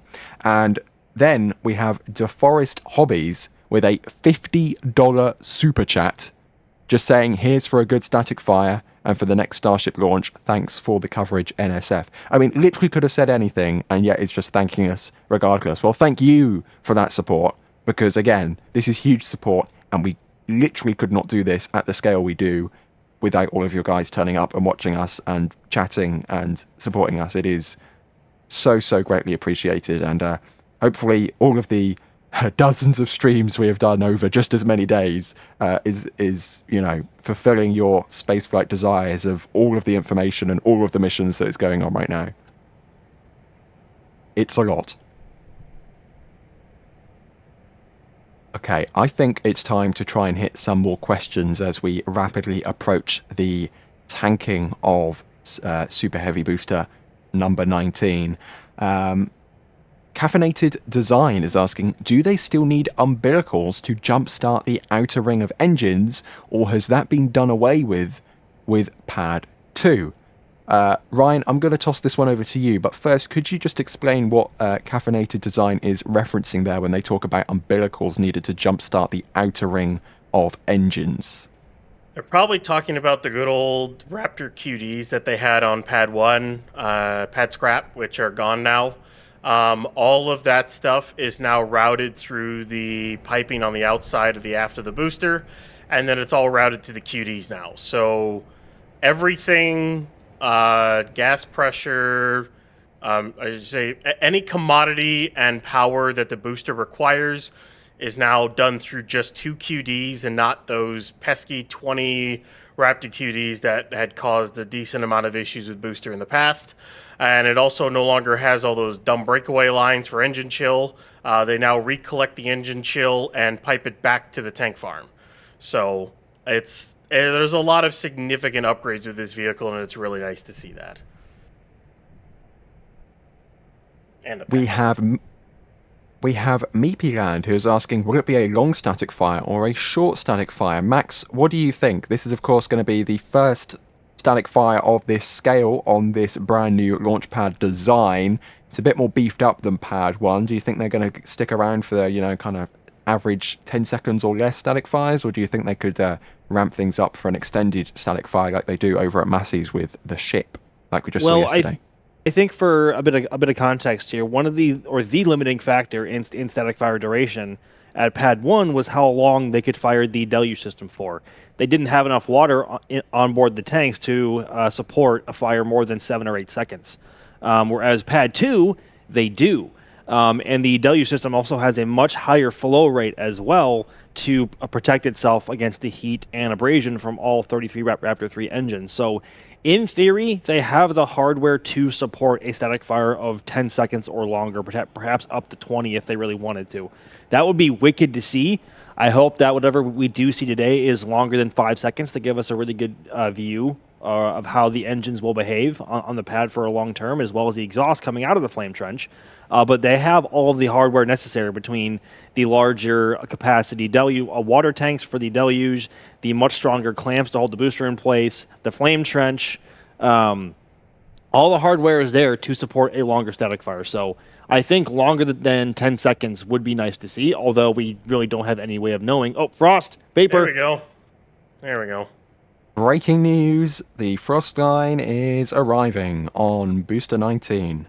Or at least some condensation, shortly followed by frost. But even this, I mean, look at this. We are watching this rise in real time. Oh my god, look at that! It is absolutely booking it up the booster. It's basically, the hilarious part is, it just goes to show how hilarious it is with how quick they're doing it. So you see that solid condensation line at the top there? That's the fluid level, but it's rising so fast that frost takes a little bit longer to form, which is below it. That's how fast they're absurd. That's how fast they're loading it. I am going to break out my stopwatch, which is definitely not just the clock app on my phone, to 90 time seconds. how long it Ring. takes to rise by one ring. So I'm going to start it now because it's just about reached the top of the first ring, and we'll see how long it takes to fill up the second ring. Because, again, as I said a few minutes ago, if this is your first booster test of the V3 generation watching live, this isn't a sped up replay. This is live footage from Starbase, Texas, of cryogenic propellant being loaded onto the Super Heavy booster. And by the time it's taken me to finish this sentence, this thing is already raised by half a ring. This is a 9-meter in diameter ring. This is absolutely absurd. And like, seriously, this is magic. each ring is 1.82 meters tall, or 6 feet. I measured it. We measured it when they first started, dude. It's about 90 seconds a ring, give or take. My heart rate is suddenly getting to pick up a little bit now. Because we could be as little as, like, what, 20-something minutes away from a T0? And mind you, it'll take anywhere, I think it's around 36 or 37 minutes, and their usual static fire loads, I think, are around, between propellant on both LOX and methane tanks, it's somewhere in the realm of between 3,000 and 3,500 tons of propellant aboard Super Heavy. And they do that in like 35 or 36 minutes. That's how long it takes to fill a Falcon 9, which, mind you, is the size and diameter of the freaking transfer tube inside the LOX tank from the methane tank. I'm just going to say that Ryan Webber said it was 90 seconds a ring. I just recorded that second ring to be full in 70 seconds. So they just filled 114,500 liters, or 30,000 gallons, in 70 seconds. So you have to remember, you are taking a so basically with these rings, each ring, and you're basically going by 1.8288 meters, or 6 feet, by 9 meters. So for each of those, it's in the realm of around 143 metric tons of liquid oxygen per ring, or around 52 metric tons of methane per ring. However, you have to remember with the LOX tank, there's a 1.82. This is per ring. There's a 1.82 meter by 3 meter puck that's not liquid oxygen. So you do have to kind of factor in that too, because that's the transfer tube in the middle. Hang on, which is getting filled right now of methane. So you got to subtract that and then do that math, basically. Okay, hang on. Okay, I'm doing maths live on stream. This is never a great idea, but I'm gonna put it in the back channel so everyone can check my working. How wide is it's 3 meters wide, right? Yeah, 3 meters wide is the transfer tube, and then of course if you're counting per ring, it's 1.82 meters per ring. So. Okay, so if that's a 3 meter wide tube in the middle of a 9 meter wide tube, that's 1.8 meters tall. That is 114,000 liters minus 12,700 liters, which I correct myself is actually a mere 101,787.6 liters per 70 seconds. That's nothing then. Nah. Rookie For our American friends, that is 27,000 gallons. I summoned Alex in the back Alex is typing. Alex has just messaged that he is here, but he's not doing maths. Hang on, if I divide this by 70, we'll get it per second. So yeah, that is 1,500 liters per second. That is 400 gallons per second. That ridiculous. Is just unfathomable. Unfathomable. Per second. Per freaking second. 1 2, that's another 300, oh, another 400, another 400, another 400, another 400, another 400, another. It's just going to keep going. It's just going to keep going because they've got to fill this tank up. You know what? Let me try and You know what? visualize. Let me try and find a 400-gallon capacity tank and just to try and get some visualization. I want to see the engineering cam. Yes. Of the locks pouring out of that inlet. Well, there's not one inlet. There's 4. There's 4 inlets into the tank. Yeah, I know, it's hilarious. There is, because there's a Y that splits. There's a Y that splits off the main fill drain inlet that splits onto two other Ys. One goes up. One goes into the LOX landing tank. 2 go down. One just kind of sits there. And then 2 of them kind of go down to the sump of the LOX tank so that when they go and drain stuff and whatnot. So that's basically what they're doing there. Another 400, another 400, another 400, another 4. I could do that all day because, yeah, that is simply bonkers, the amount of cryogenic fluid that is getting loaded per second into this thing. And look at that, we're already, what, is that 4 or 5 rings tall now on Frost? I mean, incredible. I just say this. So they're pouring it into the booster that fast. Well, they also have to sub-chill it that fast. Mm-hmm. And you see how much liquid nitrogen they're using? They're just dumping out into the atmosphere there, all that. It's not exactly liquid, or at least it's probably like liquid gas by the time it gets that exhaust, and then it hits that exhaust plume there and then goes into gas. But yeah, it's a lot. Yeah. So I'm trying to find some like visualizations for what 400 gallons like looks like. The best image that I can find online, or best way to put it, is 400 gallons is a really big fish tank, like the ones that are about 5 or 6 feet, maybe 7 feet long and like 2 feet high. That per second. And 2 feet. That per second. End over end over end over end for like a half, like 35 minutes. We're about a quarter of the way up the booster now. Up the LOX tank. Almost about a third of the way up the LOX tank. This is just incredible. And you'll see the methane. So you'll see the methane frost when the frost line for the LOX hits about the top of the taller chines. So there's 2 smaller chines and there's 2 taller chines. Once that LOX line hits about near the top of the taller ones is when you'll start to see the methane frost form. I just did some more Googling, and if you wanted to fill up a Boeing 747-8 with the same hardware you are fueling Starship Super Heavy Booster with, you could fill that entire airplane in under 3 minutes. Dude. 3 minutes? Yeah. Under. Maybe 2.5. Because I'll say this, for a plane that most people fly, the 737-800, it's one of the most common aircraft there is, or 737 really in general. About the max capacity for its fuel tanks you load to is like 42 to 44,000 pounds. That's just pounds. So you're talking like 22 tons, and that's nothing. That's 2 header tanks. That's 2 LOX header tanks. It's just crazy. It's just crazy. On Starship, basically. The LOX header tank should be about 10 tons. And we're geeking out at how quickly they're loading all of this propellant, and just, the sheer mass of this propellant they are loading in this time. Don't forget, on the ride uphill, this booster is going to guzzle up all of its propellant through its 33 Raptor engines in 2.5 minutes.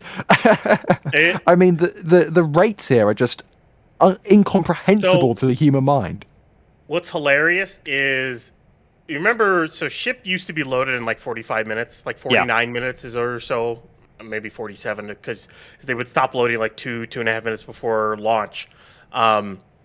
Over at Massey's, where they have like half the pumping capacity and half the subcooling, like a quarter or less of the subcooling capacity, they loaded that ship's LOX tank in about 20 minutes. And they have about 2 pumps worth, or a little bit more, of LOX and 2 pumps worth of methane at Massey's. At the launch site, they have 4 LOX pumps and 4 methane pumps with like 6 subcoolers worth of chill down for the LOX side on ship and 4 subcoolers worth for the methane side. That's like quadruple what they had over on Pad 1. Okay. So if they did the same flow rate, in theory, and the line size is the same as Booster, they might be able to load that ship in like 10 to 15 minutes. Okay, Ryan, you know what's even crazier? So I just looked this up. So we're all familiar, I'd hope, with the fueling sequence of a Falcon 9, considering how often it flies now, right? And for context, the go for propellant load is given at T-minus 38 minutes in a Falcon 9 countdown, with prop load actually beginning at T-minus 35 for RP1 on the first stage and second stage, and then also LOX on the first stage. Takes about 35 minutes to get all that done, maybe a shade less. With the assumed 400 gallons per second flow rate, it would take 5.5 minutes to fill Falcon 9. 5.5 minutes at 400 gallons per second. I mean, again, it's just the numbers are just like quite literally out of this world. And this is important. This is important for the rapidly going up and down tanker flights when they're trying to, fill up an HLS or fill up a depot. Like, they're going to have to be sending these things up multiple times a day. And considering that the payload on those flights is propellant, I mean, this is going to be the fastest loading cargo rather in the history of spaceflight. Maybe apart from astronauts. They can load the cargo of a tanker. So the prop, they can, based off these load times, if they use the same thing, they can load that in like less than 90 seconds. Or about 90 seconds. Wait, no. Yeah, about 90 seconds because it's 150 tons of LOX, but yeah. Or propellant, basically. But yeah. That's pretty quick to load cargo. I'd say so. Yeah. Holy crap. It's just speechless. Please, do you want to be even more speechless? Because we have just gotten two, I repeat, $50 tips at tips.nasaspaceflight.com. First of all, Bjorn, literally just saying, love the stream, here's to camera maintenance and flyovers. Thank you for that support. And WB Hookie, anything, you said you could say anything, so I chose to say anything. Yeah. I mean, I'm speechless at the flow rate, and I'm speechless at the amount of support we've been getting, because this is just, your guys' support, like this, everyone watching in chat is streaming in almost as quick as the propellant is streaming into the booster right now. I mean, genuinely, it's insane. Yeah. The old our old Starship launch streams, we'd be like, oh, the grass vent's starting. All right, we're like 2.5-3 hours away from a T0. Right now, you'll get the methane reclaim vent, or get the new Pope vent along with the box fan starting, and about 2 hours later, we're launching, or less. Hey, Ryan and Ryan, do you want to know something funny? Yeah. So at the same 400 gallon hypothetical flow rate we're seeing here, do you know how long it would take to fill Electron? Oh, 7 seconds. Oh my God. 7 seconds to fill Electron at a 400 gallon per second flow rate. That is. Oh my goodness. 7 seconds.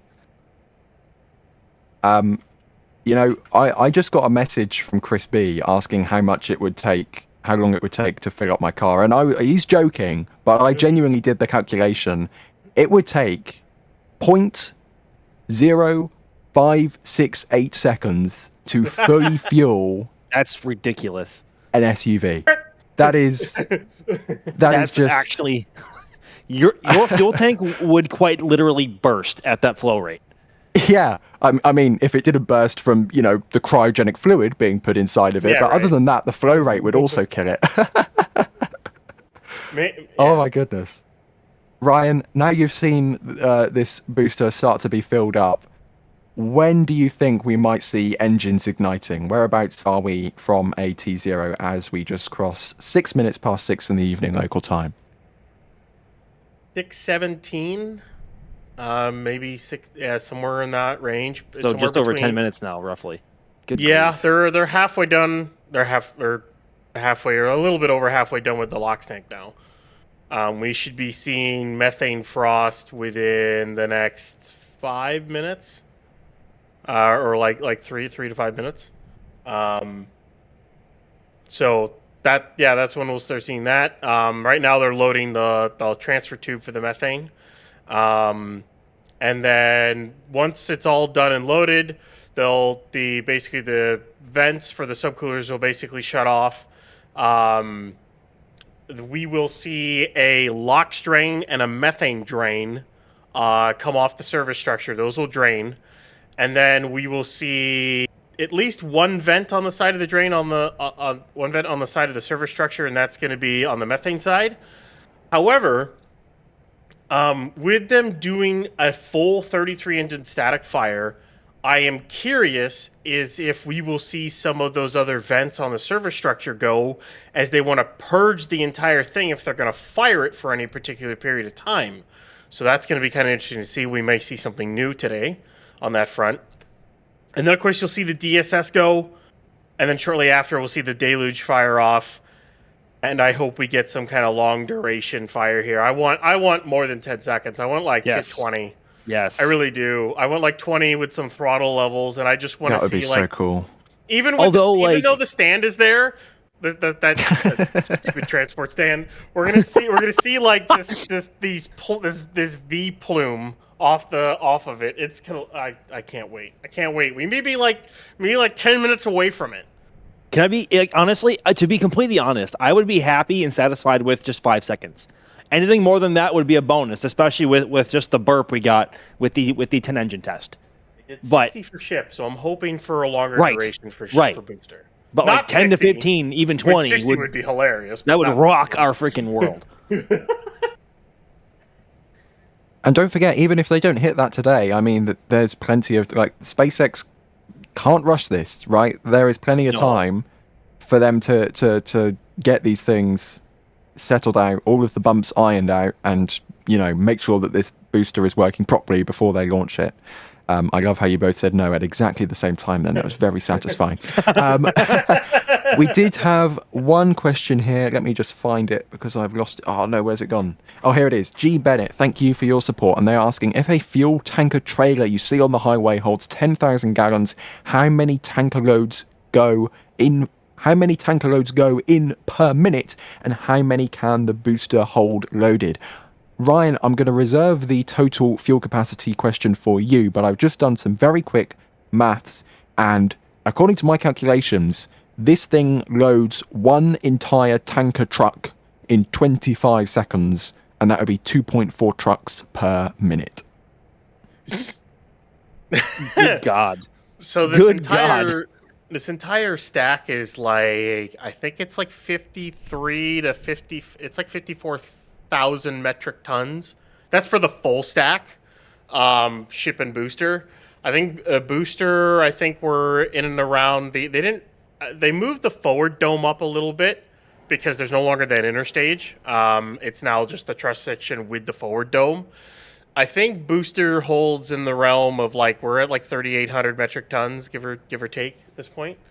5,500 metric tons. I gotta update some of my tables here. It's been a minute since I've updated some of them, but either way, you're talking stupendous amounts of propellant on board these things. I will just say we are under 10 minutes away now from a potential 33 engine static fire of Super Heavy based on what we're seeing with the tanking process. But very quickly, I can't miss these because, again, we've got a $50 super chat from Nothing to It, just saying, long time watcher, glad I'm in a position where I can send some love. And thank you so much for that support. I mean, the amount of support we are getting, we're literally watching a stainless steel tank get fueled right now. That's what we're watching. I mean, it's the support. Thank The you so methane much, tank's getting everybody. frost. Sorry to cut you off, right? But the methane tank's getting frost now too. I mean, great Yep. timing. Look at this. Yeah, Methane right? now being Excellent. loaded onto the booster. This is what we want to see. This means they can actually, do some ignition. We want to see some ignition. We've seen spin primes. We've seen igniter tests. We now need them to put everything together, give it a shake, send it. Give us some static fire. Maybe don't give it a shake, but send it and give us a static fire. That's what we want to see. I mean, awesome. And we'll talk about the methane in just a second, because I also must address Parker, who has done a $100 tip at tips.nasaspaceflight.com saying make it flow even faster. Unfortunately, we have no control over that, but I can assure you that LSR will have a time lapse on all of the socials whenever this test wraps up. But yeah, seriously, thank you so much. That is just... We have a lot of equipment. It takes a lot to maintain. Thank you so much. He won't even have to freaking time lapse it with how fast they fill it. Good lord. Yeah. But thank you, Parker. That is so generous of you. And to everyone else who is watching right now, stay tuned. Don't go anywhere, because we could be, 6 minutes away. Under 6 minutes now, based on what we are seeing so far. So, as we see, methane now start to rise, or not methane start to rise, but the frost start to rise on the outside of the methane tank, indicating there is methane inside. Ryan, you were talking earlier about that transfer tube in the middle of the booster. That transfer tube obviously carries the methane, so this means that during this time, the methane transfer tube has also been rising, right, for the methane to get to the level in this upper tank? Yeah, they load it through the transfer tube. It goes up through the transfer tube, up into the common dome, and then they fill the rest of the tank. Obviously, they won't be filling the rest of the tank this time around. They'll only go about a ring to ring and a half or so, kind of, is what they do for booster. Plus, they also have the whole, for these tests, plus they have the entire transfer tube. So they won't fill it that much bigger, or that much more. But wait for a wet dress rehearsal, and it's going to look kind of nuts, because with the way this booster is, when they fully fill this thing, there's almost no area on this booster that won't be frosty, and that includes the forward dome. The forward dome by that truss is going to be frosty when they're fully filled. We saw that during the cryo test. It's going to look sick with a ship on top of it. I cannot. My heart rate is picking up a lot now. I'm trying to not I don't know, dude. I'm starting to get antsy. I'm jumping in my seat. I can't hold still. Mm-hmm. Ugh. We might be around 622. I'm kind of revising it a little bit. 622, 623. Okay. Because we saw LOX frost around 551. If you do about 30 minutes after that, plus another 2 minutes for the final closeouts, drains, everything else. So yeah, I would say around the 622, 623.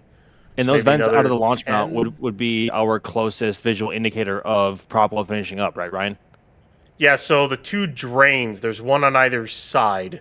One's a LOX drain, one's a methane drain. They basically just drain the lines that are inside so that you don't have any liquid oxygen or liquid methane in there. And then those purge vents are designed to purge any built-up gases, because of course no seal is perfect, so any built-up methane or oxygen gas that's in there, they have a full nitrogen purge, where they make it like a nitrogen atmosphere inside that service structure, so that during static fires possibly, and definitely during a launch, I wouldn't be surprised if we see that entire thing just purge and vent out, so that there was no explosive gases at all anywhere in that mount or that service structure, and whatnot, which is a huge upgrade over the last one. Last one didn't have anything like that. This one's going to have a nice purge to protect all the components inside to, improve reusability and all that fun jazz. This is fueling so quickly, and Yeah. I'll say it again, we're getting so much support right now. We're getting huge support. We are not ignoring it. I'm going to postpone that ever so slightly, even though there's a lot of zeros on the end of some of these. But we are going to focus now on the testing at hand, which is, of course, super heavy. Booster 19, getting frosty at Pad 2 in Starbase. We are standing by for the first ever static fire of 33 Raptor engines on a booster. Of course, they tried to do a static fire with just 10 engines. Was it a month ago today? I can't remember. It might have been a month ago today.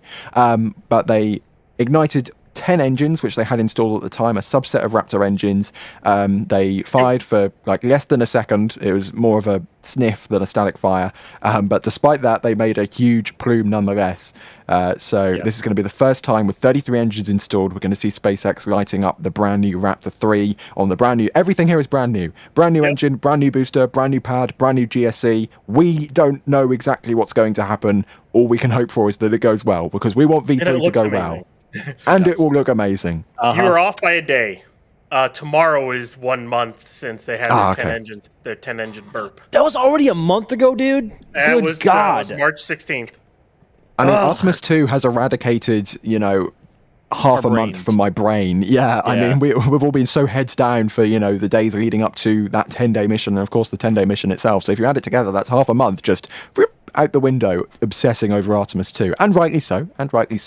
But in the meantime, SpaceX has been getting things ready down in South Texas, and fingers crossed they can get the rewards for all of their work in maybe 5 minutes time. But of course, we don't get a press release at the start of the day from SpaceX saying at 6:22 we are going to do a static fire. This is all guesstimation based off of what we've seen, the tank farm spooling up, the booster getting fueled, and then of course the vents coming out from the launch mount, and then we will see the detonation suppression system and the water deluge system as well, before fingers crossed we see an ignition and then a burn duration a little bit longer than we saw a month ago. Deep breaths, everybody, because we are getting very, very close at this point. I'm trying. It's becoming more difficult to speak and breathe at the moment, to be honest with you. I don't even know if I have anything quality to add commentary-wise. No, I'm just like trying to yes. Just yes. Yes. Indeed. Yes. So, very briefly, Ryan, as we approach maybe 3 minutes or so from this test taking place, what are the key highlights that everybody at home should be looking out for? What are the visual indicators everybody needs to be looking out for as we progress towards ignition? So literally from this view, as they finish off loading, you'll see the two big vents that have been going for a while now, about 40 minutes or so, that are the L&2 subcooler vents. Those will start to die off as they're no longer subchilling propellant and loading prop into the vehicle. Those will kind of sputter. The methane reclaim might turn on for some of the methane that's left in the lines. But over at the launch mount, what you'll see is there will be two vents that activate basically. They're both drains. As I was saying before, one is to drain LOX out of the surface structure, and I'm pretty sure the other one is to drain methane out. Now they may go, well, can they not drain methane? And it looks like the methane subcooler is just shut off, so we might be topped out on methane. They can vent out 7 tons of methane per test, which is a lot. So yeah, that's their allotment in the programmable environmental assessment and whatnot. And yeah. So we're watching for those two vents to activate there. There's one of them. That should be the methane one, a drain, because they just finished prop load for methane. Wonderful. On the very left-hand side of your screen there. Yeah, all the way on the right-hand side. It's right. It's kind of off to the side in the expansion area near the. That should be near LOX completion. Waiting for that drain to turn on. You know it's game time when the ticker drops out of frame and we are putting all of our focus on the ground support equipment and the booster. And of course, we have all of our zoomed-in cameras as well. But don't worry, just because we won't show all of our, over 20 cameras live, we will be pulling replays as soon as the test is done and then bringing them to your screens as soon as possible. So we will have all of the views of whatever happens for you. Fingers crossed what happens is good. We all want it to be good, and we need it to be good so we can get on with the Starship program and press towards the Artemis flights. And boy, oh boy, is this a pretty view from the side of Highway 4. I mean, that has literally just taken my breath away. A fully loaded, for this test, super heavy booster on pad 2. And don't worry, this cloud will stop and go away as they close the drain lines off before they do the test. So Godspeed to this deployable camera, which is looking into the trench here. I hope we have all of these salutes in chat because I think it'll be fine. I think it'll be fine. Yeah. Everybody else. Oh, here we go. TSS. Detonation suppression system is running. Next, we will see the deluge system starting up momentarily. And then the first ever 33 engine test of the world's most powerful rocket booster.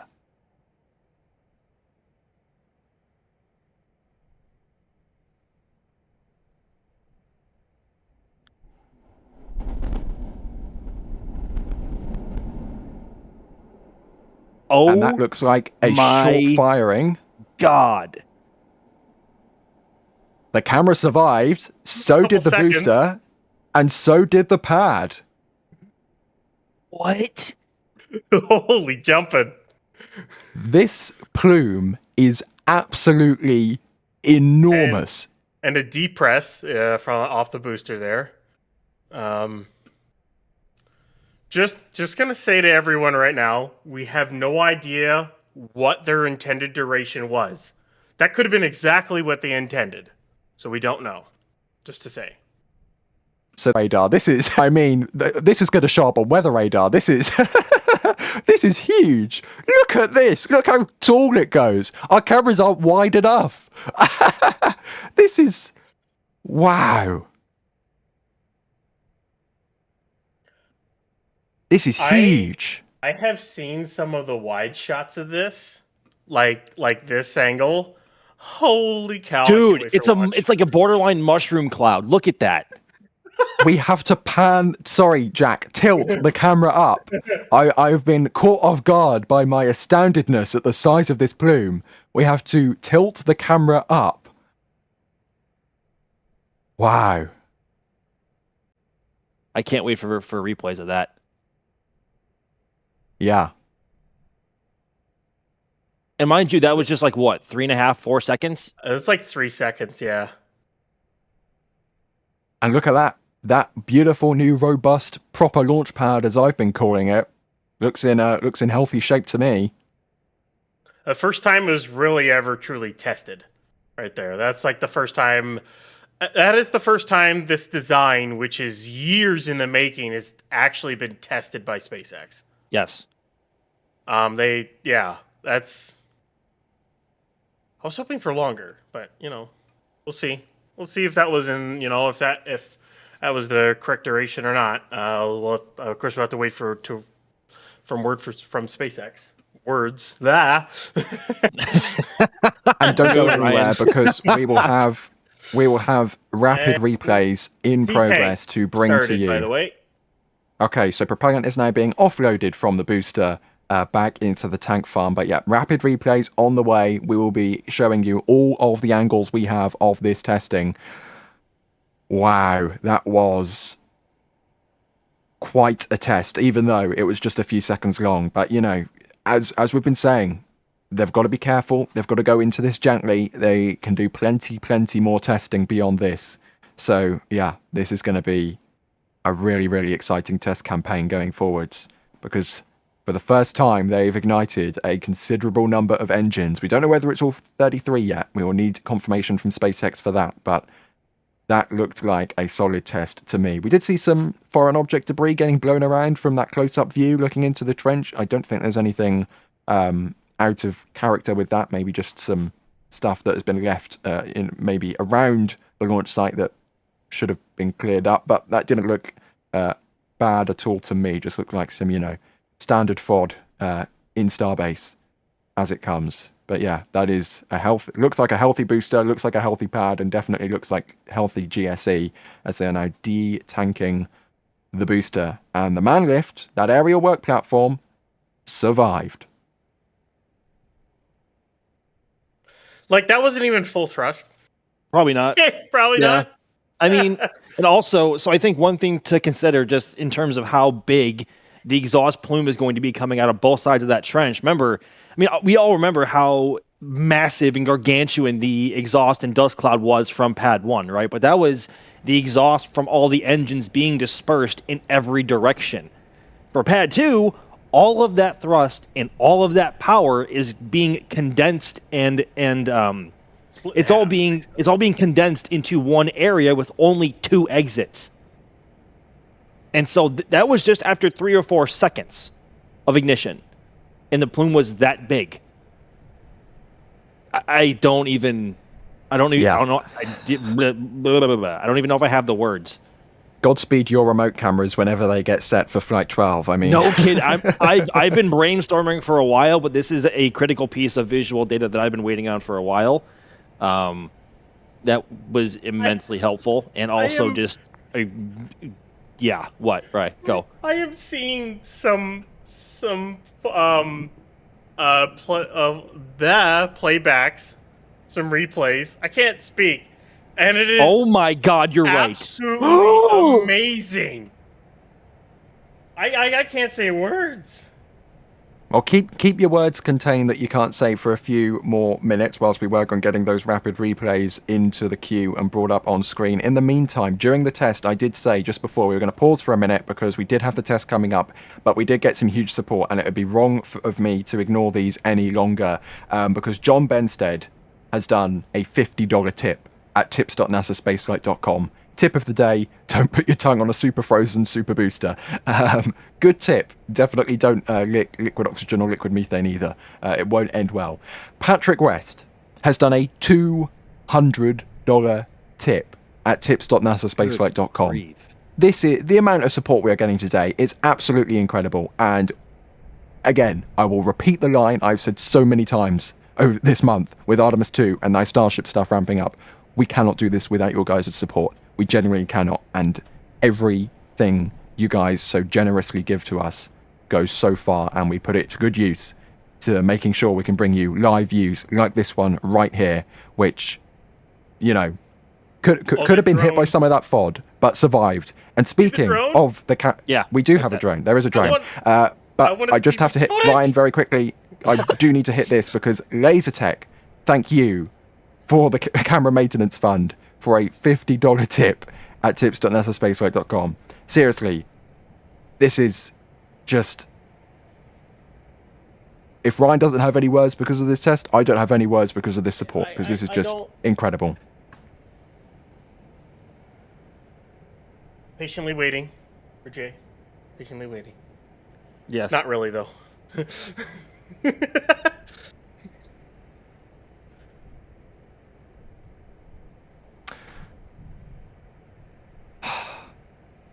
Finally, we could all breathe a sigh of relief.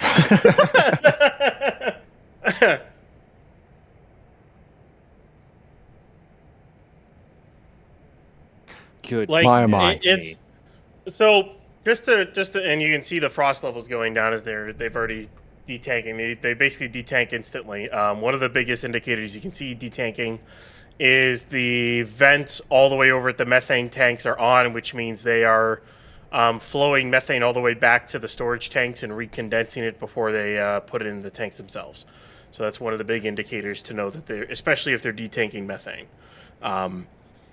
But this little fun fact from Alex in the back channel here. Basically, Raptor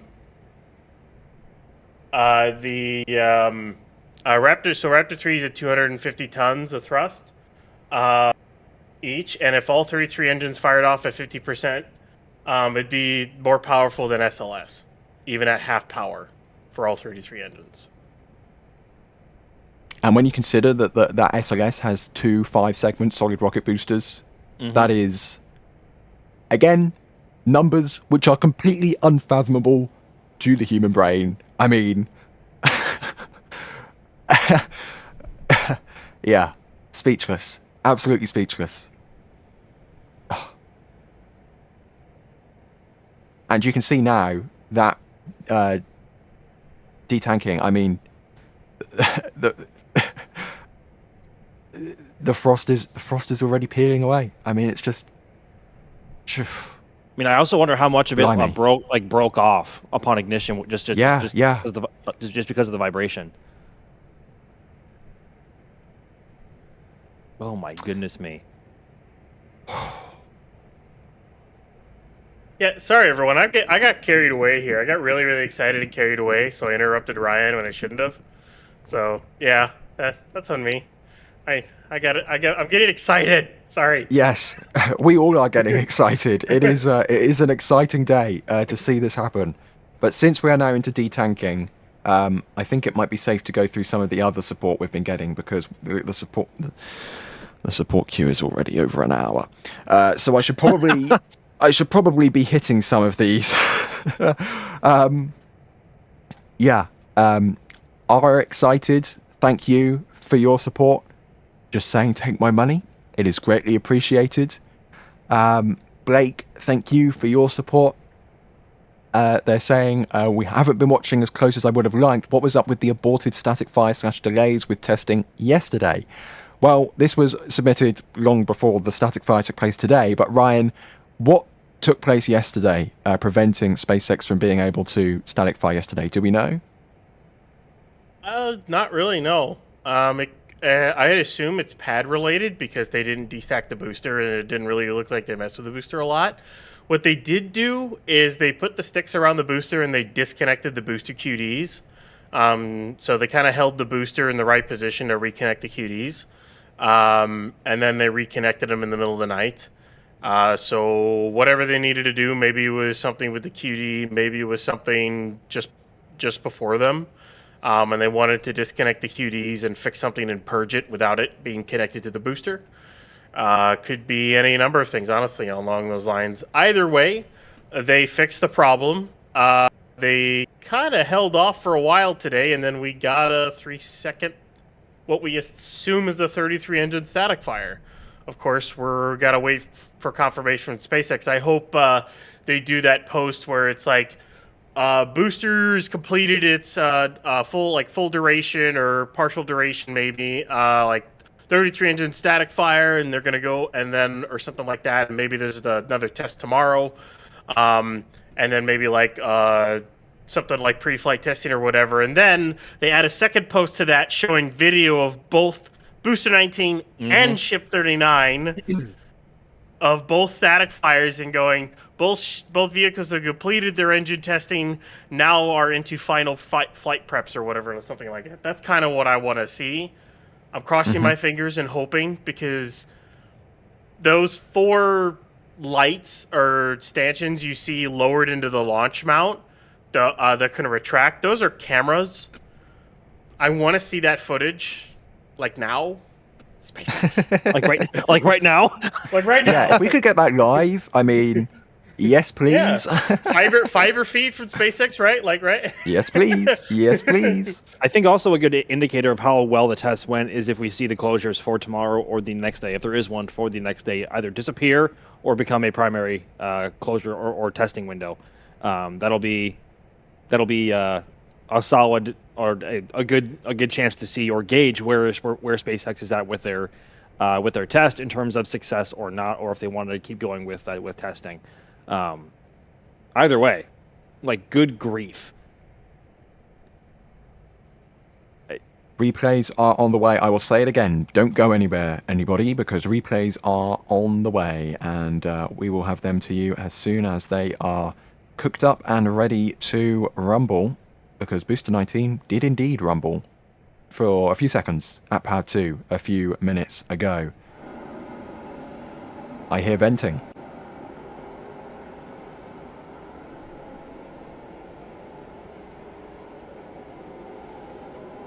I thought the vent I heard was a vent on the booster, but the booster vent stopped and the venting sound has not stopped, so it mustn't be the booster.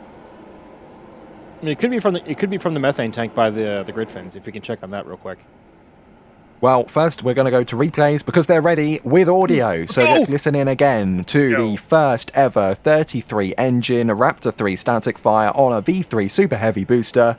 Let's listen in.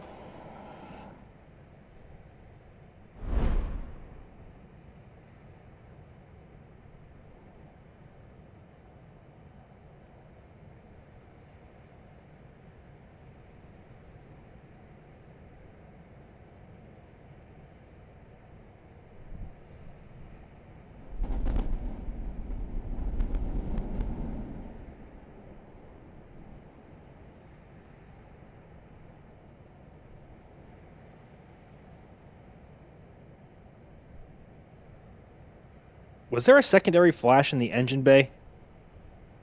there after the shutdown? It might have been. Let's try again. Let's see.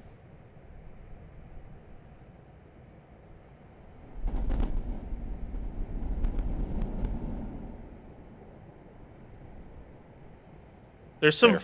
There was a little flash there, but that might have been residuals burning off. Yeah. Yeah. I mean, the thing that astounds me is, woof, there goes the plume. Was there a shockwave there?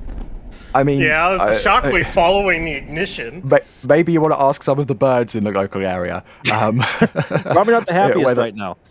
Yeah, whether there was a shockwave or not. But that plume just goes whoomp and goes straight off screen. I mean, the speed of that is just astounding. And then, of course, SpaceX making some contributions to the local pond there on the side of the road. But yeah. And then just this is the view I want to see. This is our super wide angle lens. Look at that plume. Oh my god. Look at the road!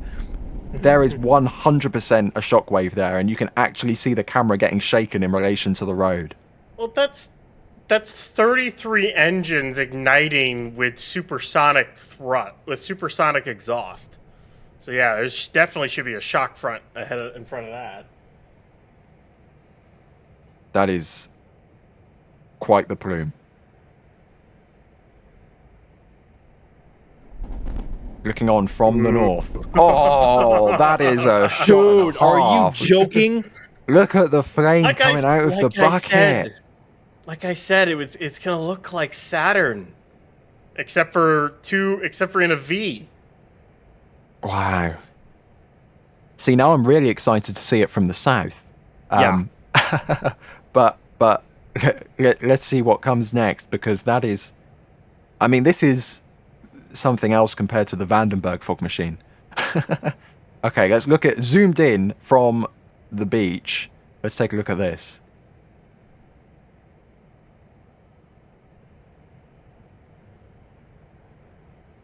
Wow, you can see the shock wave.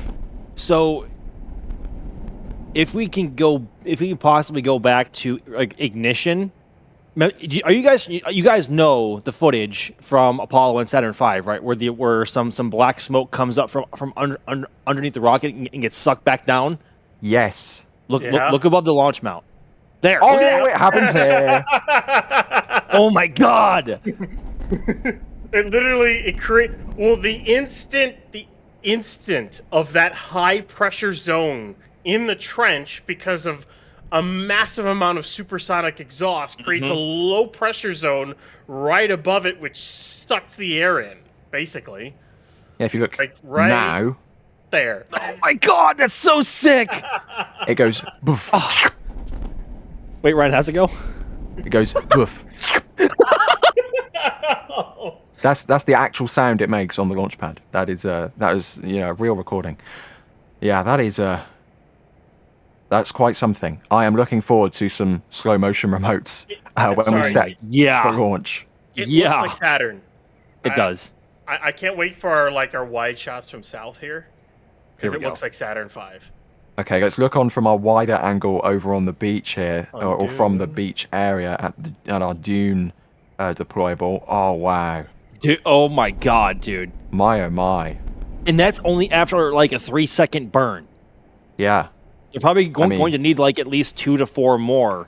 Do you remember Starship Flight 1 and Jack was tracking from over at our river site, and as soon as Starship cleared the tower, it like went behind a cloud, and we're like, old man waves at cloud. I mean, like, this is going to generate it. We won't be able to see the rocket for the first 10 seconds of flight because it will be engulfed in its own plume by the time that it clears the tower. Once it clears the mount, it's going to generate another steam plume because of the interaction with the water-cooled deluge plate. Yep. So it's going to create 2 separate smoke and steam plumes because of the literally 2 separate parts of the deluge. That's nuts. Oh my god! Oh my god! Again. I want to see it again. I want to see it again. Do it again. Yes! Oh my god! That is so sick! Oh, that is so cool. That is so cool. That looks incredible. Okay, now I really want to see it from south. I really want to see it from south. Okay, what's next? What's next? What's next? Here we go. Zooming in from a highway side. I mean, thanks for the placement of that transport stand, SpaceX. Really, Yeah, really. on point. Literally on point. Despite that, you can still see. Dude, Look- there is fire coming out of the trench. There is fire There is. coming out of the... Oh my god. I said there wouldn't be, and I am so happy to be completely incorrect. I've never mind been you as happier to be well, wrong in my I life. remember when we first saw that it was going to be a split trench, and I literally said it's going to look like Shuttle or Saturn V when it takes off. Or Proton. Or Proton, Yeah. and here we are, and it looks almost exactly like that. Here's a wide shot. Oh yeah. Yeah. This is from our river site, so whoa! This is what we will Imagine see. that split on takeoff. This is what we will see on launch day. This is the view where we will. I don't know who will be there yet, but this is where we will have people with long-range trackers joking. following this vehicle as it lifts off the pad, and that is the first 3-4 seconds of what we will see on launch day. Maybe ramped up a bit because this could have been a lower thrust test, but you know what I'm trying to say. That's what we will see on launch day, and I cannot wait. Like half power. Yeah. That's literally... So, remember on the... Oh my goodness gracious. Look at this! Blimey. The wide shots are what is where it hits. You just see the two Yeah. plumes going out the side. Yeah, and Ryan, like you were just saying, this is at half power. You know, remember on the aerial footage from SpaceX, you can see how much brighter the ground gets and how much longer the flames get once they actually throttle up to get off the mount. The drone shot. Like Give me the drone shot. that flame is going to probably double in length, if not more, out of the trench. This was like Yeah. 4 seconds or less. And it did that. It did that. I wonder if that actually showed up on From weather south. radar. Oh my god! Brace Here we- yourself.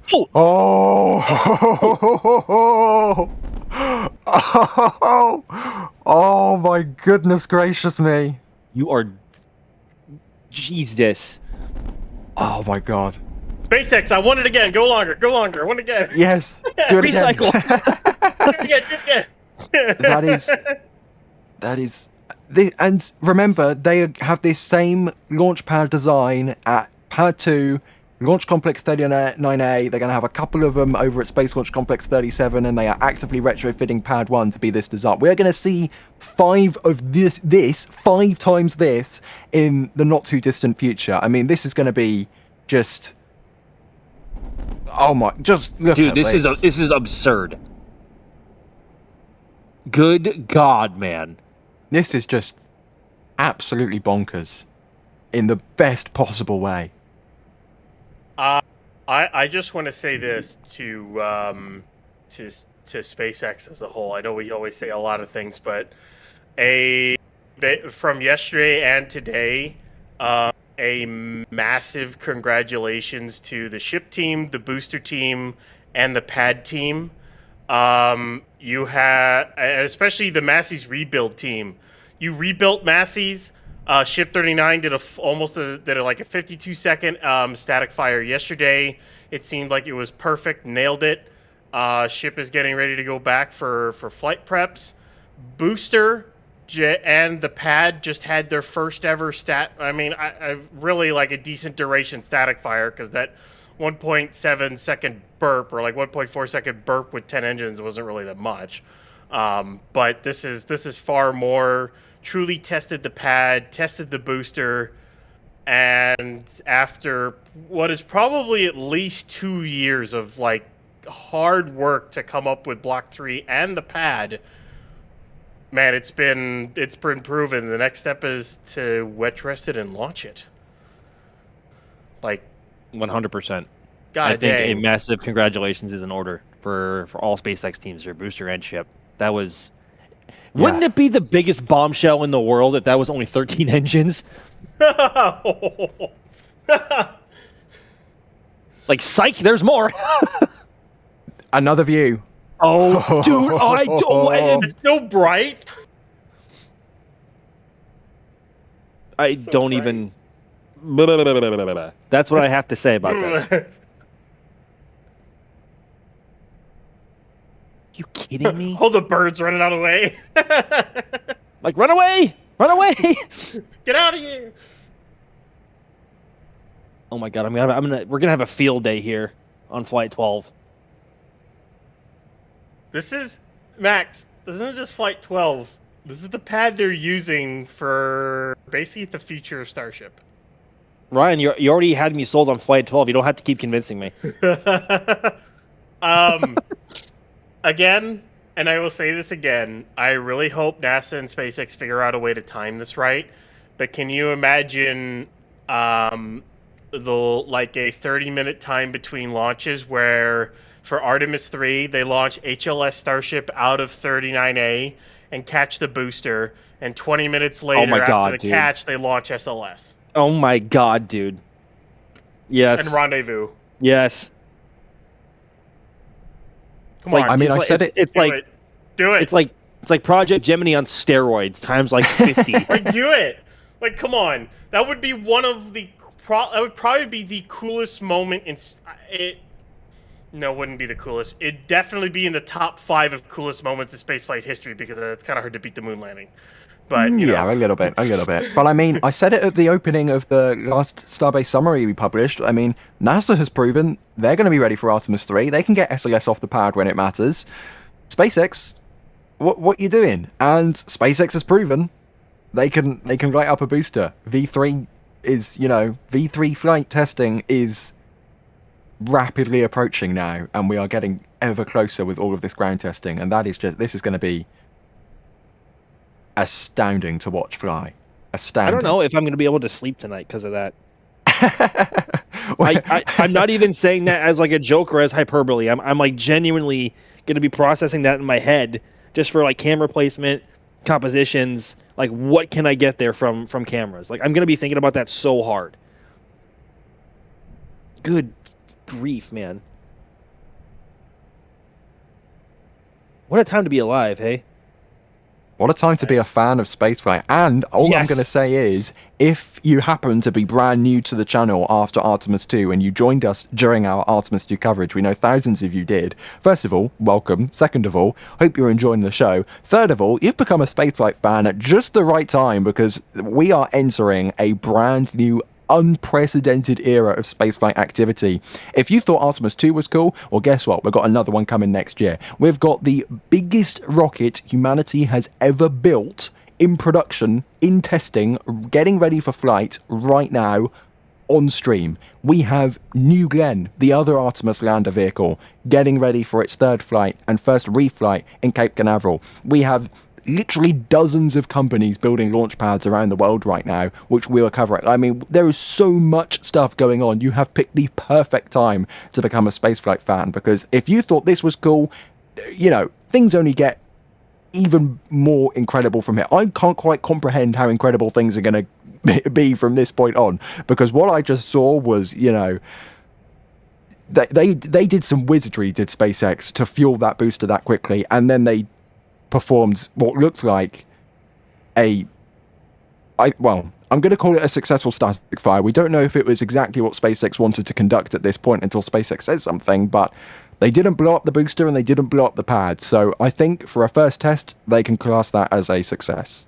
And there isn't any lingering fires, so I think they haven't set any bushes on fire. They haven't started any grass fires. No, everything is under control. I more so meant on the vehicle itself, not so much on the surrounding land, but that too as well. The GSE for good measure as well. Want to make sure that's all protected. The Gateway to Mars sign looks like it survived. Yeah, are all the letters there? It survived. Yeah, it looks like it survived. It got obscured with cloud, but it's still standing. I wonder why. Whether it's still standing for the next launch or not, I mean, that depends if SpaceX takes the sign down or not. But that's a question for another day. Hey, Jay, I'm sorry to backseat producing, but can we see this replay angle again and just like watch the road on the left-hand side of your screen? Yeah, look at the road. I'm sorry, Jay, but that was just like one of the coolest things, seeing the shockwave propagate over the road like that. I think the road's a little bit wet where the thrust cloud went over.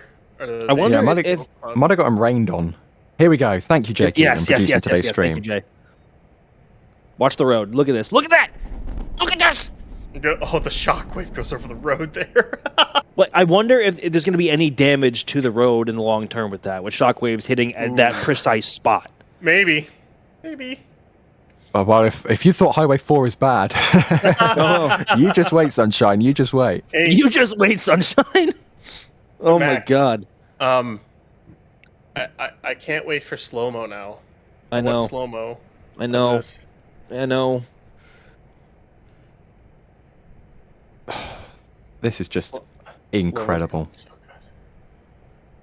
I think the camera positioning here from our Starbase field team is also, pretty on point, because any more further left and it would have been completely obscured. And at this angle, we managed to see right into that flame trench, and the contributions, I will say, SpaceX made to the local pond in front. But yeah, look at this. Beautiful sunset lighting. A booster which is just static fired, standing proud at Pad 2 at the gateway to Mars, via the moon and on-orbit data centers. But eventually we're going to get to Mars. Probably. Maybe.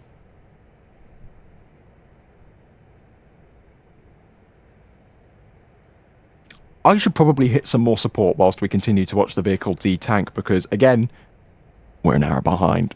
I should probably get to some of these. Buzz, thank you for your support. Really appreciate all of your expert commentary. Well, we try our best, and thank you for tuning in. Nigel Tucknell, thank you for your support. They're saying that the Starship HLS name will be cancelled. I'm not sure if that's a joke that I'm not getting or what, but I'm pretty sure Starship HLS is sticking around to stay. Whether it's used on Artemis 4, that's another question, but I'm pretty sure it's sticking around to stay. Jack, thank you for your support, saying I'm new to the live streams. I usually catch it after the event.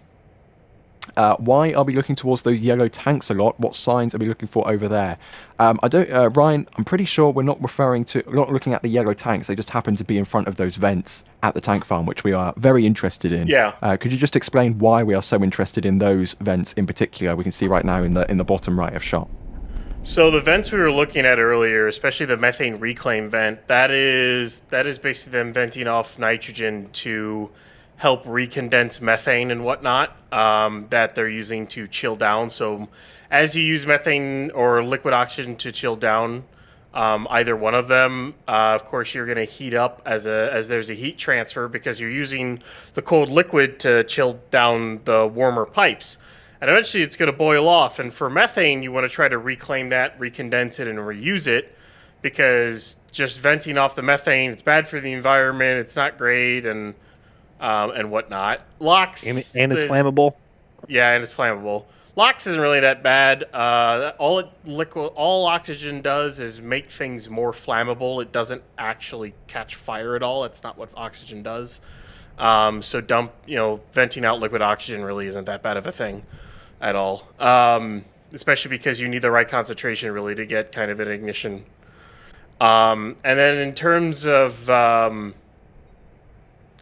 other ones, those are liquid nitrogen vents that are coming off of the subcoolers that they're using to sub-chill the propellants as they flow them through and as they load them into the vehicle, because SpaceX uses sub-chilled prop. So for Starship, it's methane and liquid oxygen are chilled lower than normal to basically densify the propellant so they can put more propellant into the tanks. And the same thing goes for Falcon 9. They do it for the RP-1 and for the liquid oxygen, especially the liquid oxygen, because you can't really chill. If you tried to chill RP-1 down to the temperature of like liquid nitrogen, you would freeze the RP-1. I think it's minus 160 degrees Fahrenheit or something. I think it's like gasoline or something along those lines. But basically, you don't want to do that, but you can still chill it and densify it a little bit more. But yeah, those are the vents we were looking at. We have also got Alano Donnell, sorry if I pronounced that incorrectly, but they are asking how long before the ship heat shield is fully reusable. Max, that's a great question. Maybe there's some material science out there I'm not aware of which will make a fully reusable heat shield possible, but I think, at least for the immediate sort of Starship flights, I think there might be some heat shield tile replacement going on at the respective launch sites. And, they've made it out of hexagons for a reason. Like, they have a lot of custom tiles now, but the vast majority of tiles are easily replaceable. They certainly are. You know, the same can be said for the TPS on the shuttle. Like it wasn't untouched in between flights. I mean, they had plenty of tiles that had to be changed out and replaced. And that's why SpaceX is so, I don't want to say hell-bent, but they are determined to try and find and evolve TPS solutions for future ships, because as cool as TPS tiles can be in how advanced their technology is, they are a burden on the ship. They are a factor. They are a factor of the flight that requires personnel and man-hour time to attach to refurbish, to replace, and ultimately they also add weight. Even though as light as they are, I mean, I think it takes like between like 20 and 30,000 tiles per ship. I mean, that's like a Space Shuttle Challenger per ship, and between like 20. Let's just like say split it in the middle, and say 25,000 tiles per ship. That's a lot of freaking tiles to go through with a team of people. And if SpaceX can ultimately find a solution that does not require heat shield tiles, I'm sure that they will pursue that. I know Elon has said it multiple times he would like to not have a heat shield at all. And in a way, that is probably possible with Starship because it's made of stainless steel and it has a much higher thermal threshold than compared to the aluminum frame on the orbiters. But in the meantime, I mean, we used to see tiles fall off a ship during static fires all the time. If we go back and look at the footage and the pictures of Starship, especially from SpaceX, even before version 3, including the version 2s, we aren't seeing tiles falling off all the time. So like they are constantly evolving the current heat shield design as it is in terms of the actual chemical composition of the tiles themselves and how well they're installed.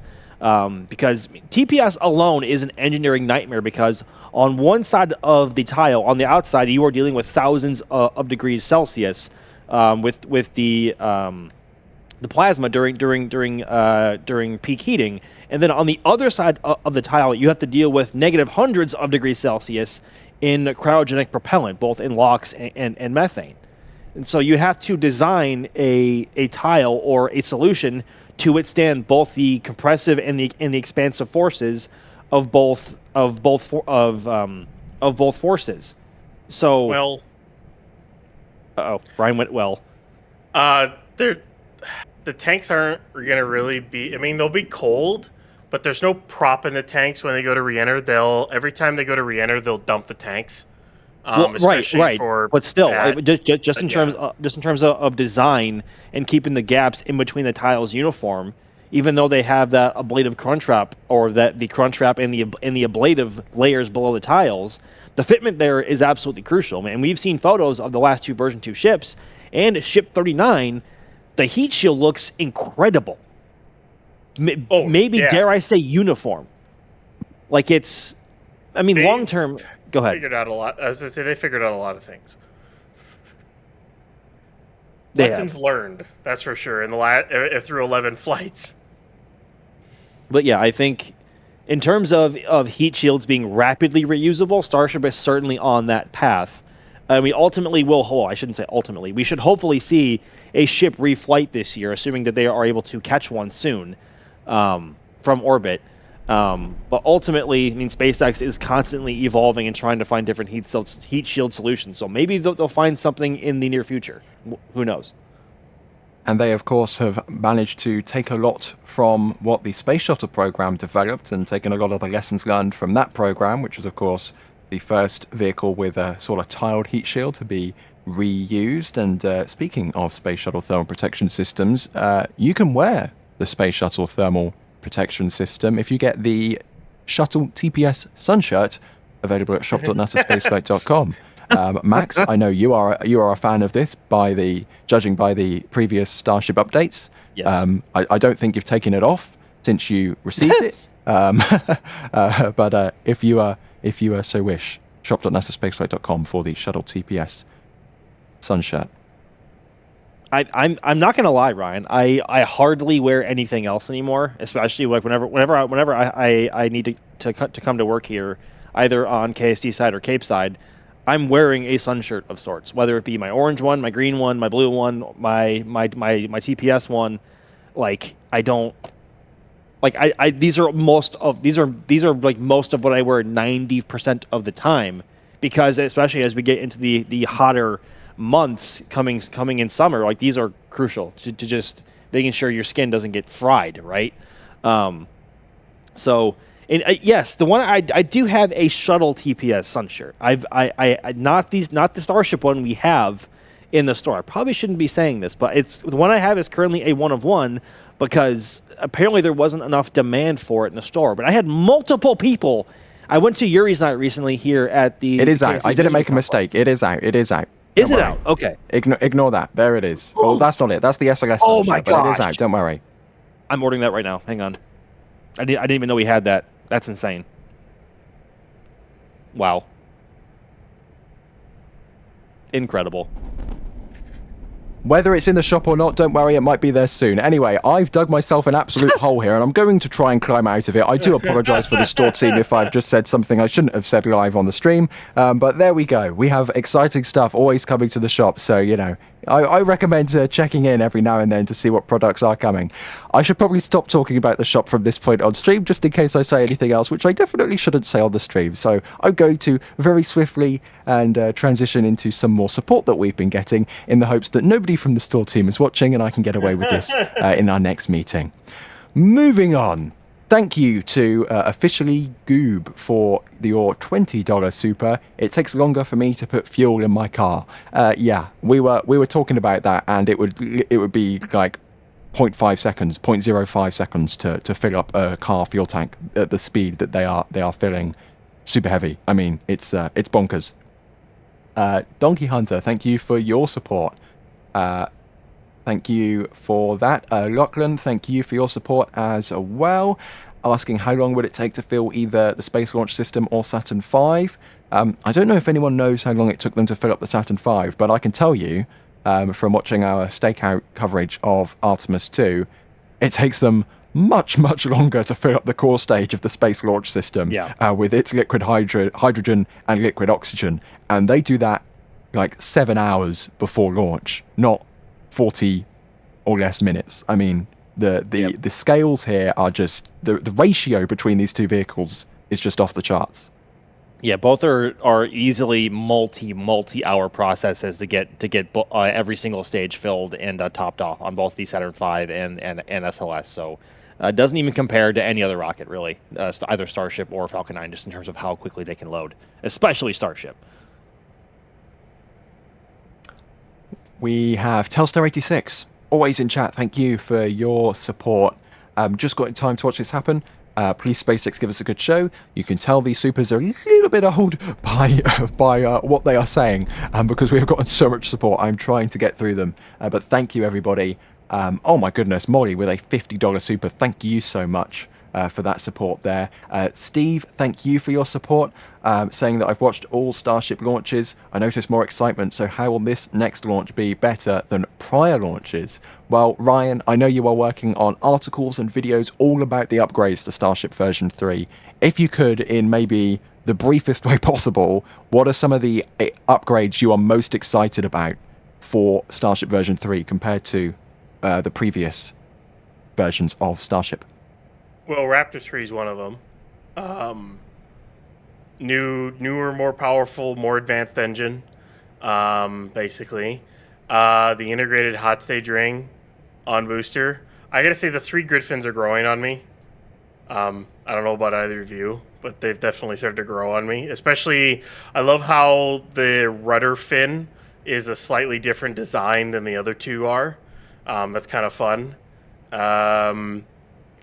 The only thing I still don't like about Booster is the inside landing tank, which is basically going back to Falcon 9, because Falcon 9's got a side tank for landing, and now Block 3 Starship now has it again. So once again, Starship becomes more like Falcon 9, because it also has 2 QDs like Falcon 9 does.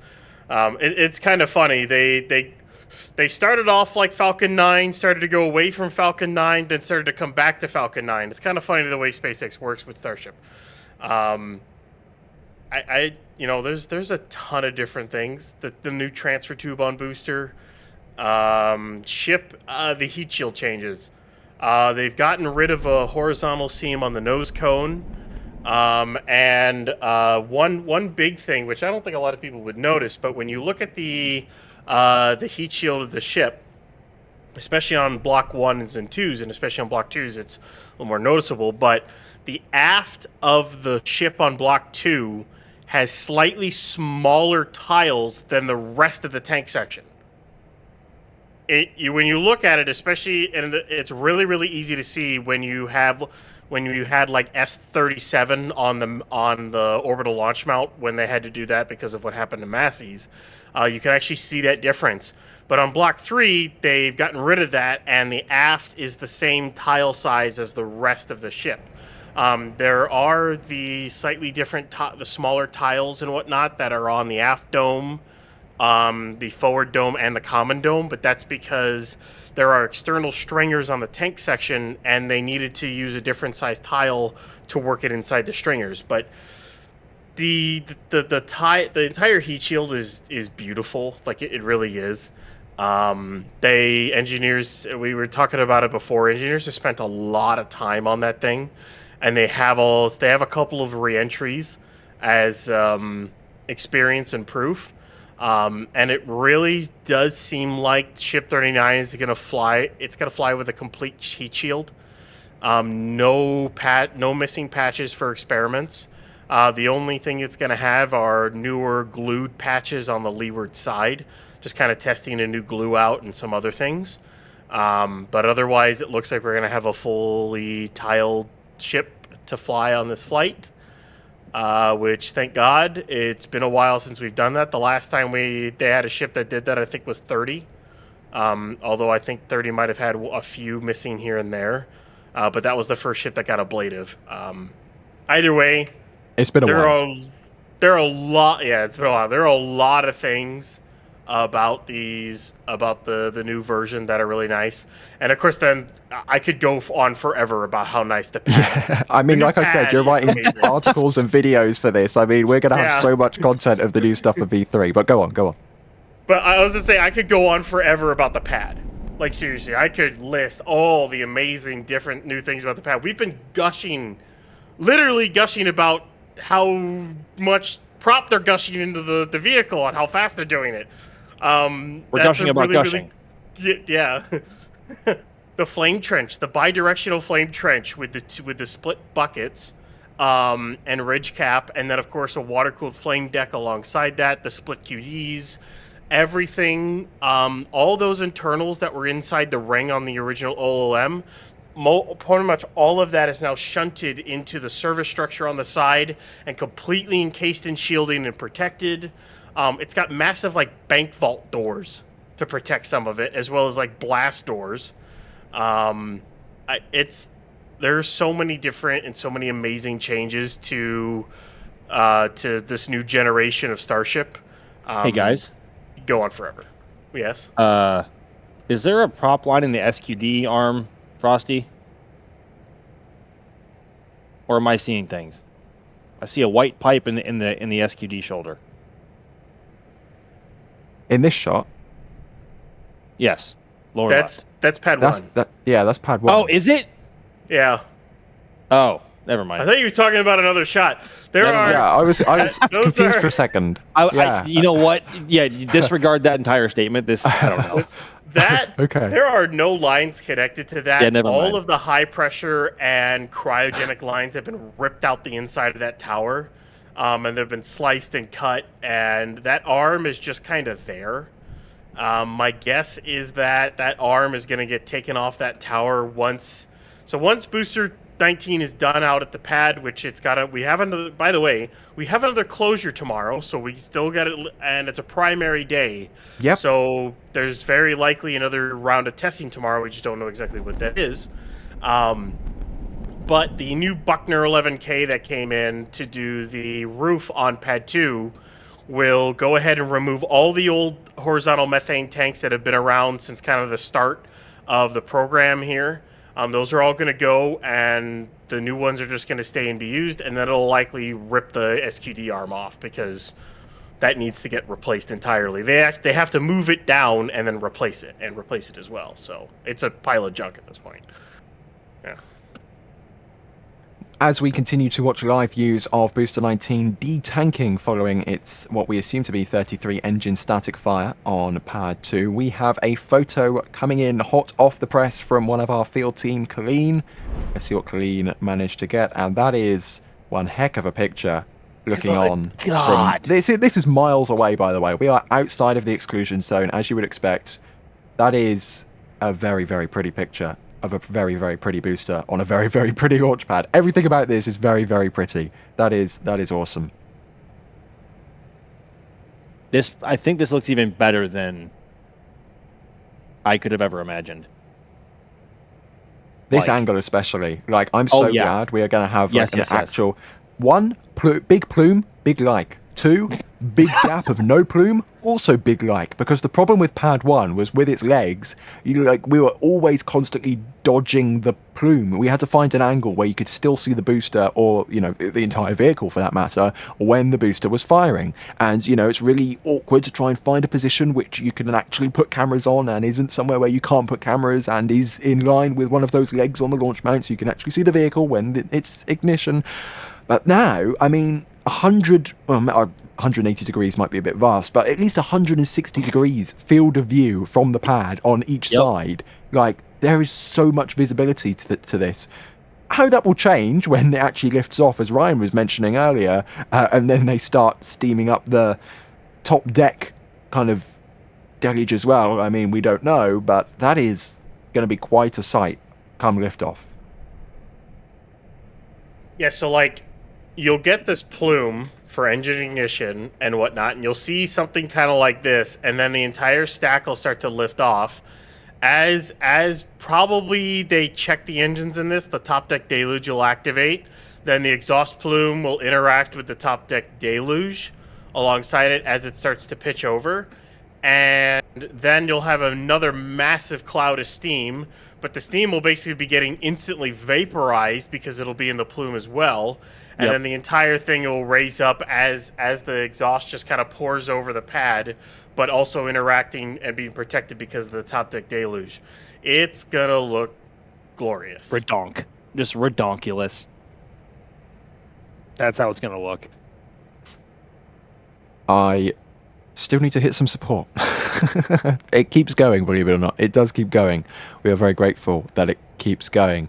But Craig, I think this might be Sawyer's alt account from Down Under, saying, "Me thank you for everything you do and hope you get locks more." Wow. Keith, thank you for your support, saying we want to see the replays already. Well, hopefully you saw them. Again, these super chats are a little bit old. DJ Pon, thank you for gifting 10 Red Team memberships. So many gifted memberships on this stream. And again, if you are just tuning in, Max flew today, Caesar flew yesterday. We have flyover pictures for the members available now in the YouTube member area, in the Discord, on L2, of the Kennedy Space Center and of Starbase. So that's all available for you now in high resolution. Skull is saying, "Can you lick Science Rocketry Edition?" I don't think you'd want to lick the booster. What? Your what hurts? I wouldn't lick that booster. That's kind of cold. It'll be a full-on Christmas story thing. Yeah. Yeah. My tongue's stuck. Can you go any higher, Max? No, not on stream. Okay. Rosebud, thank you for your support. How long will it fire to take off? I think all you're asking here is the duration from ignition to liftoff. Ryan, do we know? I suppose they could change the timings of V3 compared to V2. I mean, it'll likely only be a few seconds. It'll be ignite the engines are at 50% engine health check. This is still a test flight. So probably do the same things they did before. Do an engine health check with all three ignited, and then once they're good with them, they'll throttle all of them up to 100%, and it'll lift off. I do not know if they're going to release the clamps like long before liftoff, or if the clamps will be released right at liftoff. These are much different design clamps, and there's not really as many issues of binding or anything like that because of course there's no RQDs. So these clamps might disengage and go back. It might disengage right at liftoff this time around. But basically, it'll be quick. They'll light, health check, and that health check is like milliseconds, and then throttle up. And my guess is in the span of the ignition, they'll light off not only will the trench deluge obviously be running, but they'll set off the deck, the top deck deluge, and then as it lifts off, the top deck deluge reaches its full power, and then that's when the plume interacts with it. That's my guess is how they're going to do it. It'll only take a few seconds, and then of course we'll have a V3 stack flying. Yeah, I wonder, maybe 5 weeks, 6 weeks. I don't really know. Hopefully 4. I mean, I'm feeling optimistic. Maybe 4. But I don't. If I can just touch on this topic ever so briefly, I think we got so used to the engine startup sequence on Raptor 2, and we've also seen it now via footage from SpaceX of McGregor at the Raptor vertical stand. One of them, it's way different for Raptor 3. It takes a bit longer to spool up initially, but it spools up a lot faster once you actually have pressure in the thrust chamber. So before it took about, let's see here, like 5 or 6 seconds to get enough thrust to get off the pad upon ignition, thrust check, throttle up, and getting the thrust weight above 1 first. I don't know. This could be in a lot of the animations that we saw before. It was a nearly instant liftoff on later Starship variants. And I think that is going to be the goal at some point down the line. So I feel like this is either going to be a lot quicker than what we're used to on Pad 1, or it's going to take the same amount of time. I'm not sure. But that flash right before ignition is just delicious. It's just simply incredible. This sunset is also quite nice. Yes, it It is. is. What is also incredible is the support we continue to get. The support queue is getting longer as I'm trying to go through it here. Don't worry, be hoppy. Brilliant username. And just imagine what a future 35 or 33 version 4 engines on this pad would look like. Good God. Yeah, I mean, that would be probably a little ways away, but still would be pretty cool if that should ever happen. Wilbo, always in chat. Thank you, Wilbo. Also saying shout out to the Hold Down Clamp Team 2. Of course, we don't want a Triangle 3 happening with this particular booster. Doing loop-de-loops in the sky unintentionally. Thankfully, still on the ground. We then have Carl Owen becoming a Padrat member, thank you. Glenda becoming a Launch Director member. That is the second highest tier of membership. Gets your name in the end of all of our NSF live shows. I mean, again, this is recurring monthly support, and we couldn't be more grateful. We love it. It's so thankful for all of it. And the memberships continue because we have gotten Patrick Bob, who always does these stupendously high supers, for lack of a better term, and gifted memberships in Starbase Live. And Patrick Bob has done 50 gifted Red Team memberships. And if that wasn't enough, if 50 gifted Red Team memberships wasn't enough, combine that with Jamie Higginbotham, the Photon Empress herself, with another 50 gifted Red Team memberships. For 100 gifted memberships in the past 2 minutes. Jesus. Jamie. These people in chat are gifting memberships faster than they can fill a super heavy booster, and that says something. Well, hi, Jamie, by the way. Yeah, I mean, simply flabbergasted is all I can say to that. Thank you. Seriously, thank you, Patrick Bob. Thank you, Jamie. The support is... Enjoy, and the 100 people enjoy the photos. That's all I can say. There's some awesome pictures in the member area right now, so enjoy them. You can also see not only the flyover pictures there, but of course all the pictures from Artemis 2.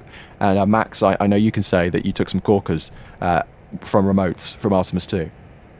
Some what now? Excuse me? Some corkers? some corkers. Yeah, some great I've photos. never heard that before.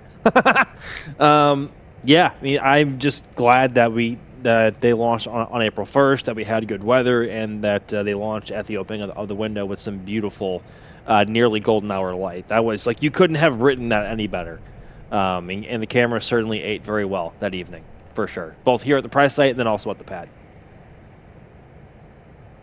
The memberships don't stop because they keep going. They just kept going. LM Slick U has upgraded to become a launch director. Telstar86 has upgraded to become a launch director. Seriously, guys, like the slate we show at the end of the NSF live shows. There's going to be so many names on there now that we can't read the font. I mean, we're going to need 2 pages. We're going to need 2 pages of slate to show that. Seriously, thank you guys so much.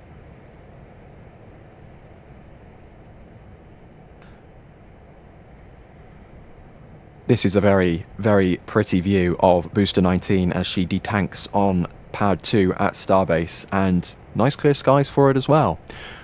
If anyone is wondering if we had anyone in the sky for this static fire, we did our flyover yesterday, so I will also note, if you've just become a member, Caesar took some cracking photos of the ship static fire yesterday. Coincidental timing from the air.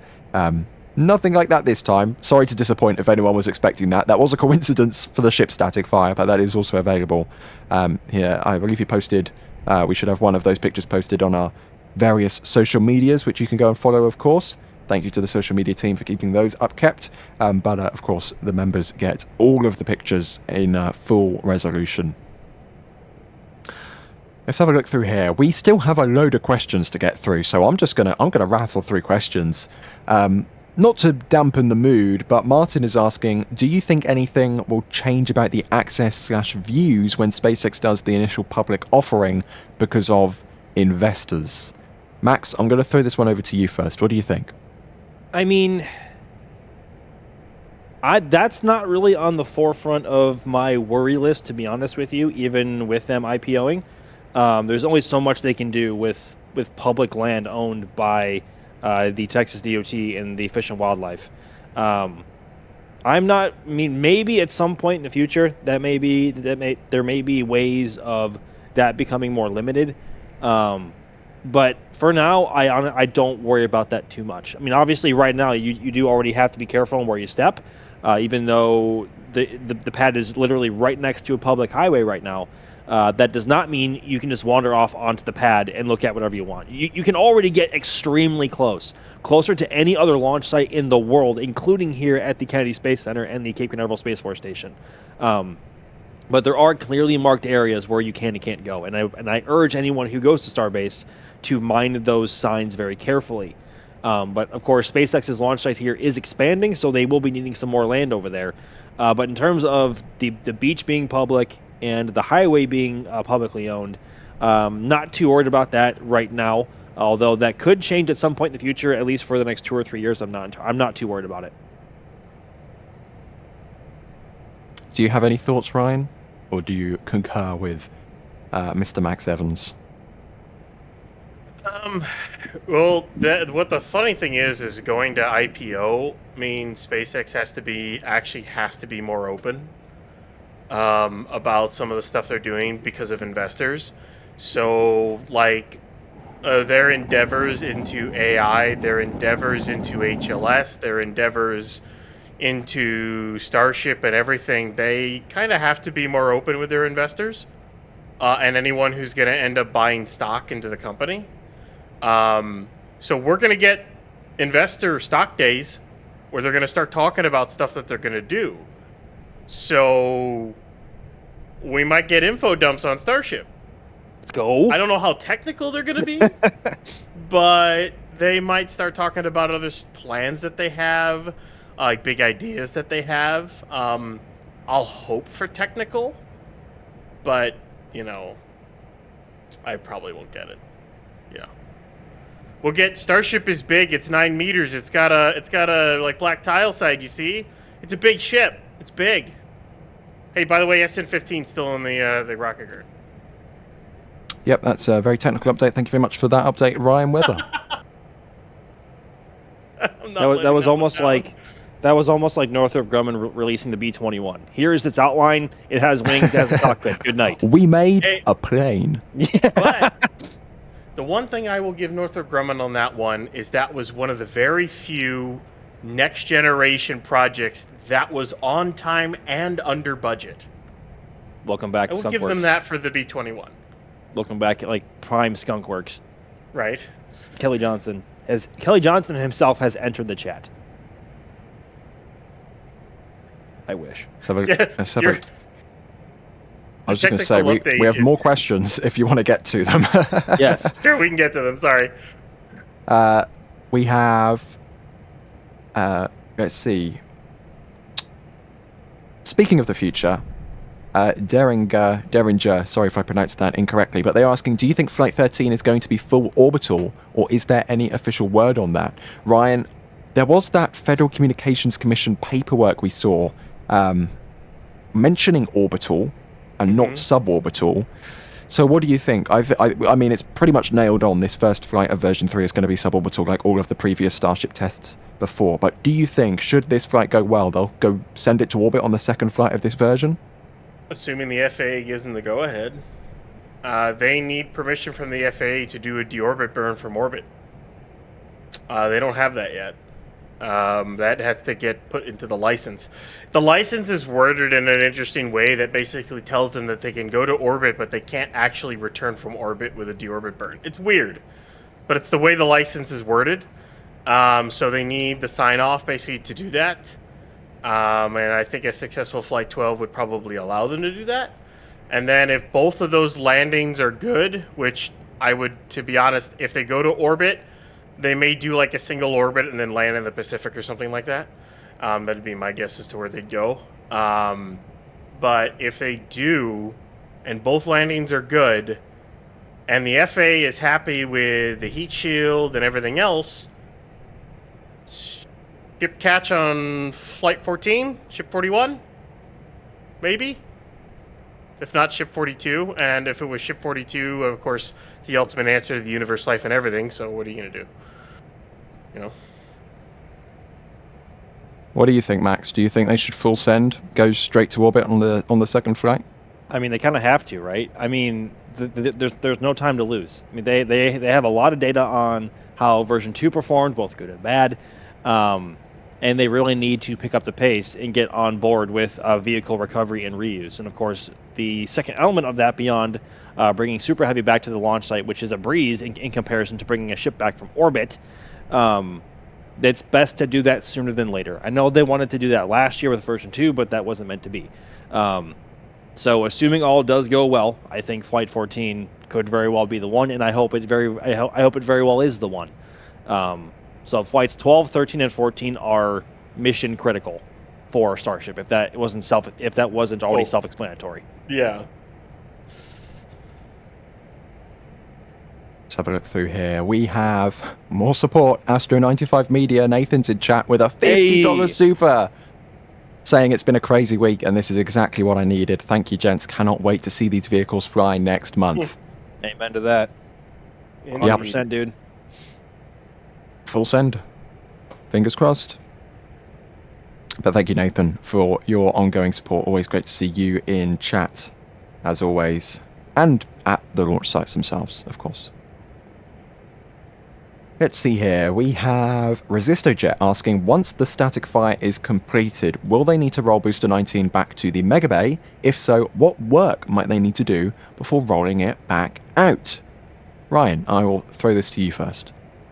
Well, yes, it'll roll back, like ship is rolling back to Mega Bay 2. And then my guess is they will take off all the chines again. They will inspect all the valves, all the engines, make sure everything's good to go. There's a lot of testing hardware that's been installed for this kind of stuff. They'll have to remove all that. Do any final things to the aft heat shield on the booster. Anything they need to swap out, they'll have to swap out. Of course, check everything internally.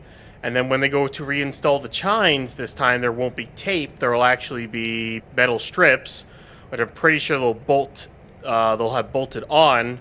So, you know, rather than all those tapes and all those gaps, it'll look nice and clean and much better once it's all said and done there. Oh, hi there, transport stand, right, blocking our exit. It'll Nice roll view. back on that. We'll see if it rolls back.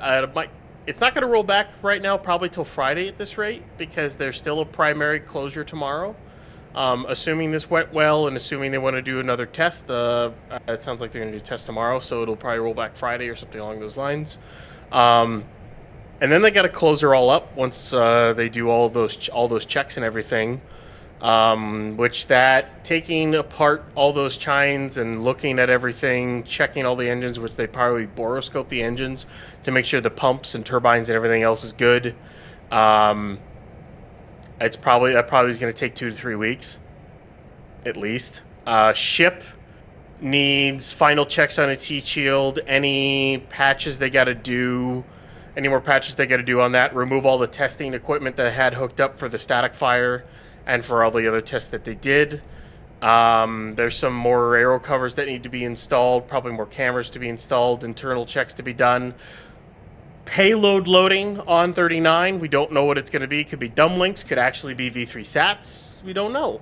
They do have that FCC license for kind of reference to a date around Flight 12, where they might have it for all those things. But either way, once all that's said and done, could take 2 to 3 weeks, give or take. Roll them both back out, stack them, probably do a prop load test, just a kind of quick prop load, just to commission the ship site, and then evacuate the village, get everyone cleared, do kind of like a rehearsal, a full wet dress rehearsal. We'll see the entire stack fully fueled. They'll detank it, check all the data, and if they're good, then they'll go. As long as the license is good and everything else. So that's kind of what we're looking at. Hopefully 4 weeks, so mid-May. That's kind of the hope. And then, of course, there's test tanks that got to finish testing too. It'd be my guess is they want to try to finish some of that testing, like 18.3. It's testing the grid fin sockets, it's testing the hot stage ring, and it's also testing the landing tank to make sure it doesn't buckle the tank wall on ascent or descent. So they need to make sure that doesn't happen. And then 39.1. So there's a lot of work to do. But I mean, we'll see how long it takes them to get it all done. As much as I want to see this thing fly, I also don't want them to rush it. I want this thing to go perfect. It kind of needs to, but I really want to see it go perfect. Do you have anything else to say on that one, Max? I mean, not really, to be honest. I think Ryan covered it pretty well. Yeah. I think, throughout the entire campaign so far, between Booster 19 rolling out the first time with 10 engines, seeing ship roll out when it did, and then being able to light all 6 engines on the first try, then roll it back so soon, or begin to roll it back so soon, and then Booster 19 going out and hopefully lighting all 33 of its engines. At no point in this campaign do I feel that it's been rushed. And I'm happy to say that I don't feel that way. But maybe that's also in tandem because it's been 6 months since Flight 11 back in October of last year. But SpaceX needs to do it right, and so far they look to have been firmly on that path, and both vehicles look to be in good shape so far. From what we can see on the outside, they'll obviously get a much better look at them once they're back in Megabay 1 and 2. But I have a good feeling. I'll go as far to say that. Crafty Geek is asking, define phrase boroscope the engines, please. Boroscope the engines. So basically, it's a camera on the end of like a slinky, kinda. Usually they have a light with them as well. It allows you to get a camera into hard to reach places and look at stuff. So for the Raptor engines, they'd probably get them into both turbo pumps, so both the LOX and methane turbo pumps, to check to make sure the turbine blades are good, the pump blades are good. It's kind of the same. It's done the same on jet engines. There are boroscope inlets to where you can put a little camera scope into the engine, and you basically free spin the compressor and turbine, and check all the blades.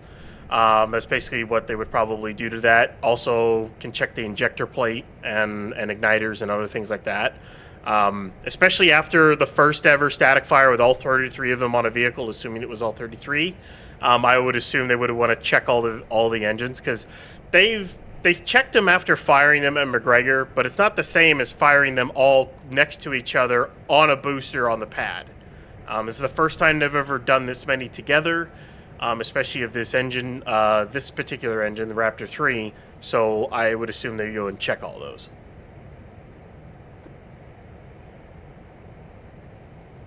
We have a question from Matt, who's asking, do you think they will static fire and then move the ship to the pad to do a stack to test fueling through the ship quick disconnect while the ship is out at the pad?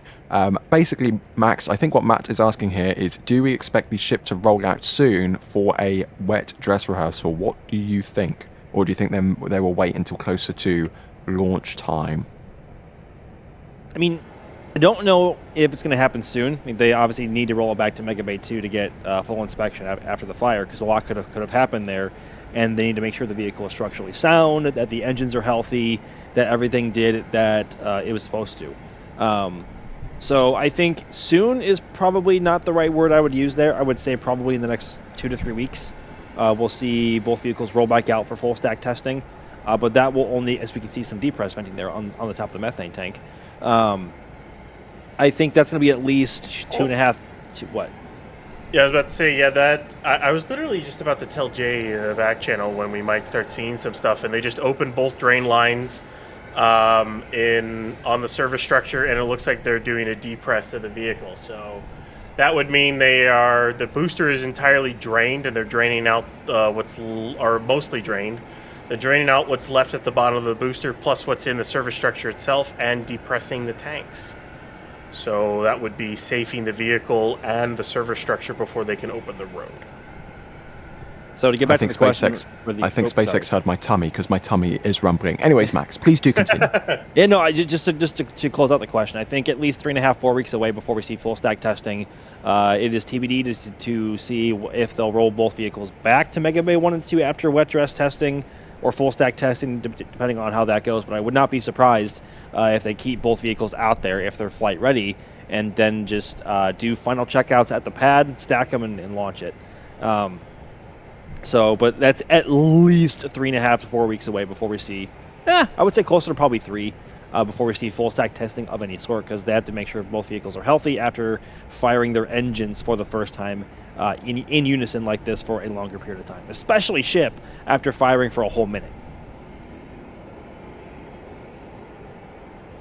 100%. And there you go, zoomed in view of that depress vent ongoing on the methane tank there at the top of Booster 19. Of course, when the propellant gets loaded in, there is, even when they don't fully load the propellant, there's still a lot of gas in there. So you gotta clear out the gas. And this is how the booster does that.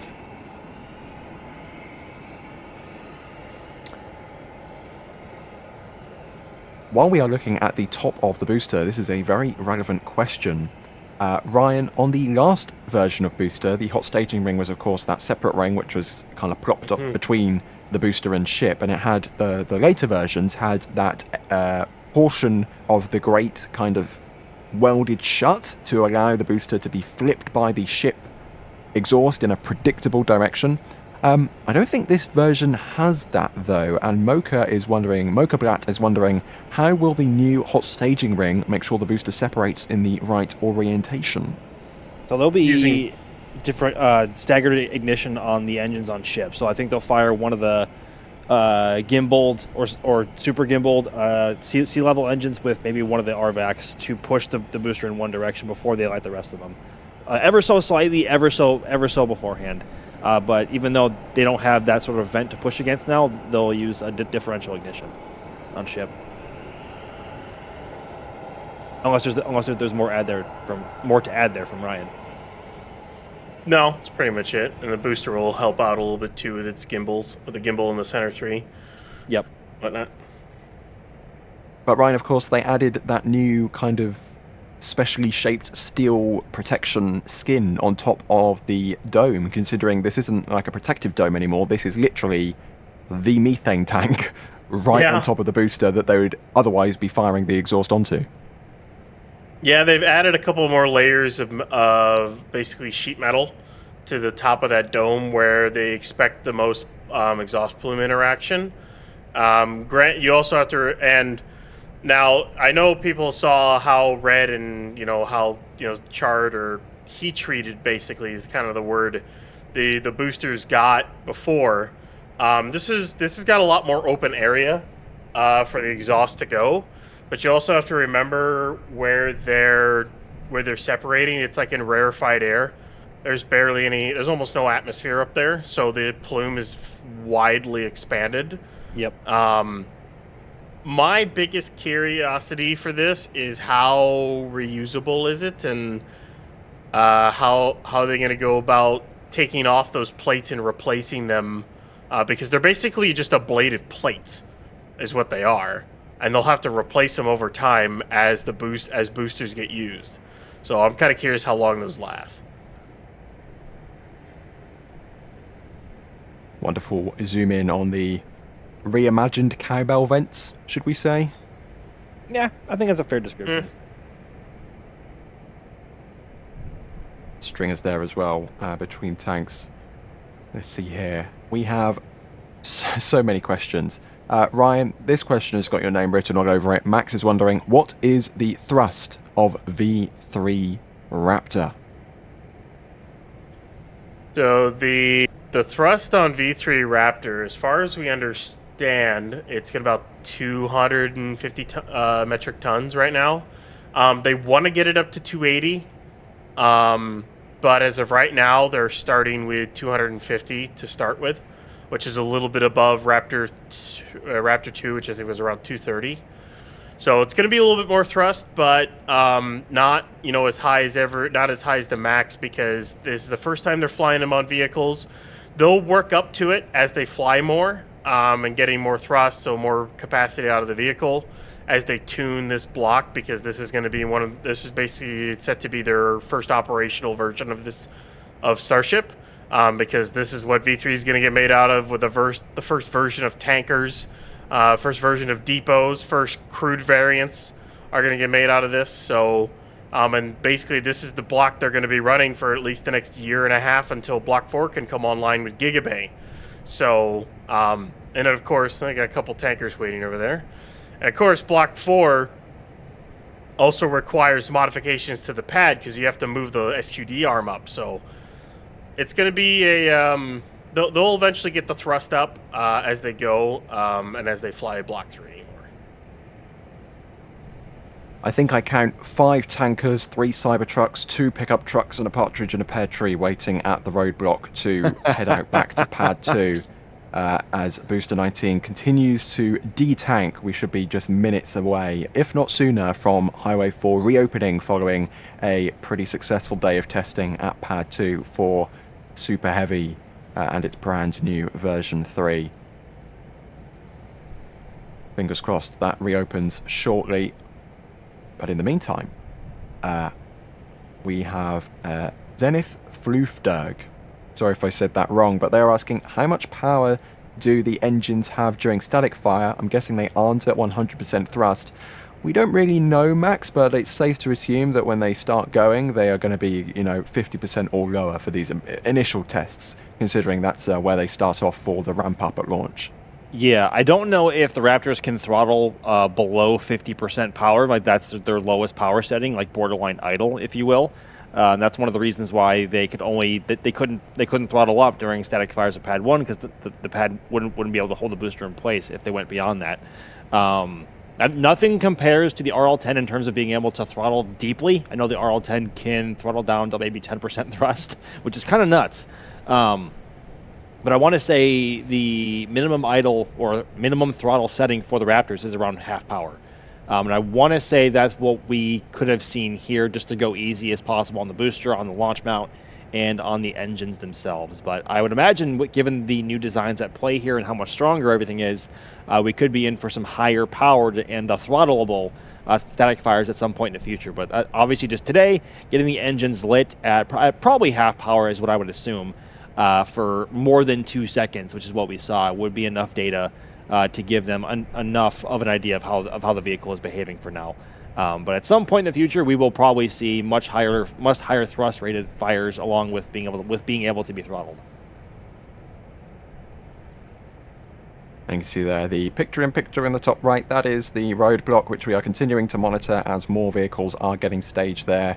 The tank farm continuing to vent as Booster 19 has just gone through its depressurization vents, and the frost continues to recede on the stainless steel skin of that booster.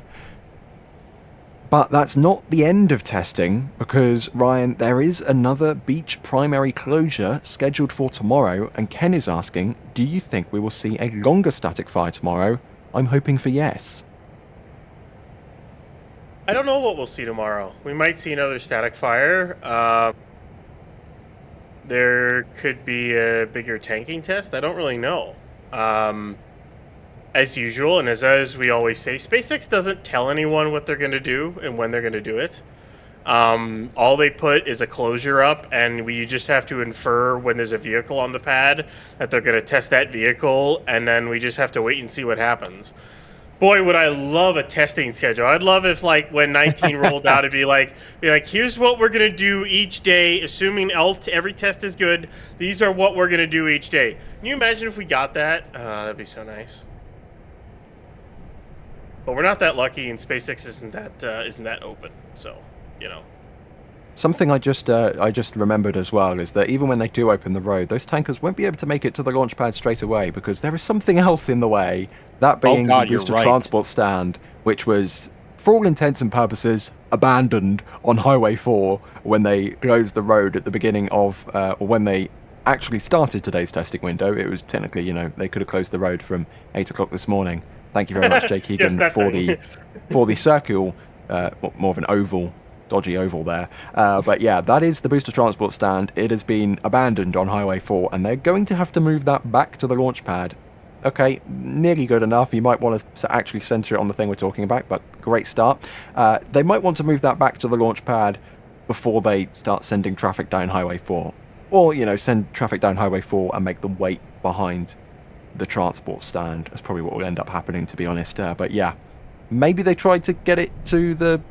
There you go, Jay. Almost bang on right there. Again, Max, you were speculating earlier. We don't actually really know what happened with there. Maybe they just, you know, left it there because they wanted to go to lunch, or maybe the SPMTs broke down, or yeah, we don't really know what's going on there. But no, yeah, it's definitely in the way. All we really saw was just the convoy kind of stop there, and then after a few minutes, they left it all by its lonesome self. I don't know if that's just because they want to stage the booster transport stand there going forward, and this was kind of like a drill or practice of sorts, or if the literal SPMTs just broke and they opted to just leave it for the sake of testing. What? Or they brought it up, they looked at our cameras, they looked back and went, yeah, this looks about right, set it down right here, and just left. Basically, just kind of looked at where our cameras were, looked back and went, that lines up. Yeah, all right, drop it. Perfectly in the way of the frame trench. Not that I'm saying that they're doing that, but it feels like they did that. It wouldn't be the first time that somebody in control of a mechanical object is watching our live stream at the same time, circa VAB chair, as of SLS rollout a few weeks ago. Ah, yes. We have another question here from Carland. Sorry if I said that wrong, but they're asking, they fired up the ship for a whole minute and we didn't get a video. What's up with that, NSF?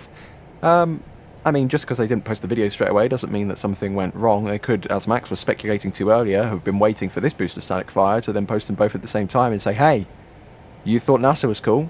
You thought Blue Origin was cool? Well, look what we're doing in South Texas right now. We have a booster and a ship which just fired up on the test stand and the launch pad. Hold on to your butts, basically.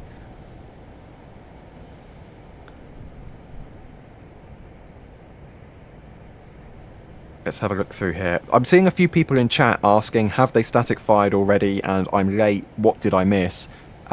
They have static fired, and you missed a hell of a show, as it looks like the road is... first vehicle's going down the road here, perhaps? Oh, Looks like it. We have a light truck, which is what you need for the transport stand. And the Cybertrucks are en route, so there you go. First, SpaceX vehicles making their way down Highway 4. So the road isn't open to the public yet, but SpaceX vehicles en route to the launch pad area, or via the booster transport stand. Let's say go on, Ryan. transport stand, I think. Yeah, you've got to move the transport stand first.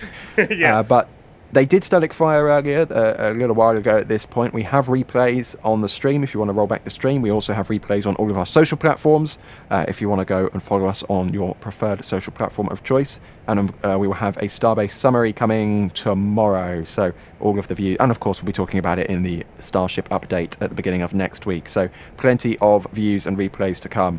But we have static fired. It's a 33. We suspect engine static fire for maybe 4 seconds or so, or less, at pad 2. And with that, as the SpaceX vehicles make their way to the abandoned booster transport stand, that is going to wrap up another day of exciting testing here in South Texas. As Booster 19 fires up, we believe, all of its engines for the very first time. And with that, Max Evans, thank you for joining us. It has been another exciting day. that was a blast, y'all. That was not a pun intended. I promise. That was not a pun. That was awesome, y'all. That was a great time. And thank you very much for coming to hang out with us on this very eventful Wednesday, and thank you very much for all of your patience for how long it took the tank farm to get spooled up today. But obviously, it was all worth it to have this all done in some glorious afternoon light and what looked to be a nominal test. But we'll have to stand by for word and SpaceX on that. But just from our perspective here, it was an absolute blast. So thank you very much, everybody, and we will see you again very soon. Ryan Weber, thank you for joining us as well. It's been a pleasure as always. It was a ton of fun to finally watch a booster static fire on the new pad. I've been waiting for this moment for nearly 2 years at this point. And it's finally nice to see it, and I can't wait to see a launch or see what they do tomorrow, for that matter. Indeed. Of course, thank you to the entire team behind the scenes. Thank you to the Starbase Live team who, we have so many people volunteering to help out with Starbase Live now. We literally almost have 24/7 people working behind the scenes, bringing you curated live views on Starbase Live. And that's where views will continue after this stream wraps up. So make sure to go watch Starbase Live 24/7. Thank you also to Jay Keegan for producing today's stream behind the scenes, pressing all of the buttons, bringing these live views to your screens. I've been Ryan Caton for NSF. Thank you for watching, but the testing doesn't stop. The testing continues because tomorrow another primary road closure, and beach closure I should say, for testing at the brand new Pad 2 at Starbase. Tune in then, but for now, thanks for watching. Bye-bye.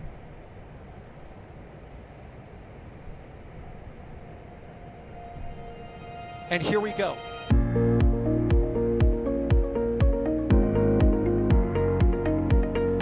There's the deluge. Here's ignition.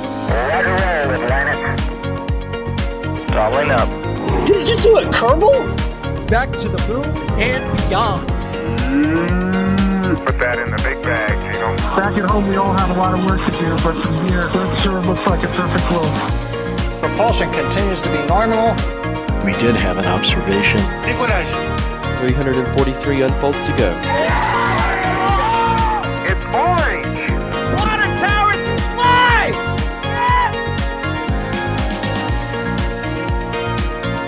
Bingo! Right in the center. Where's Jacqueline? There it is! That was surreal. That's not what we want to see. No! Oh my God. Yikes. You bet. We don't need any more of these.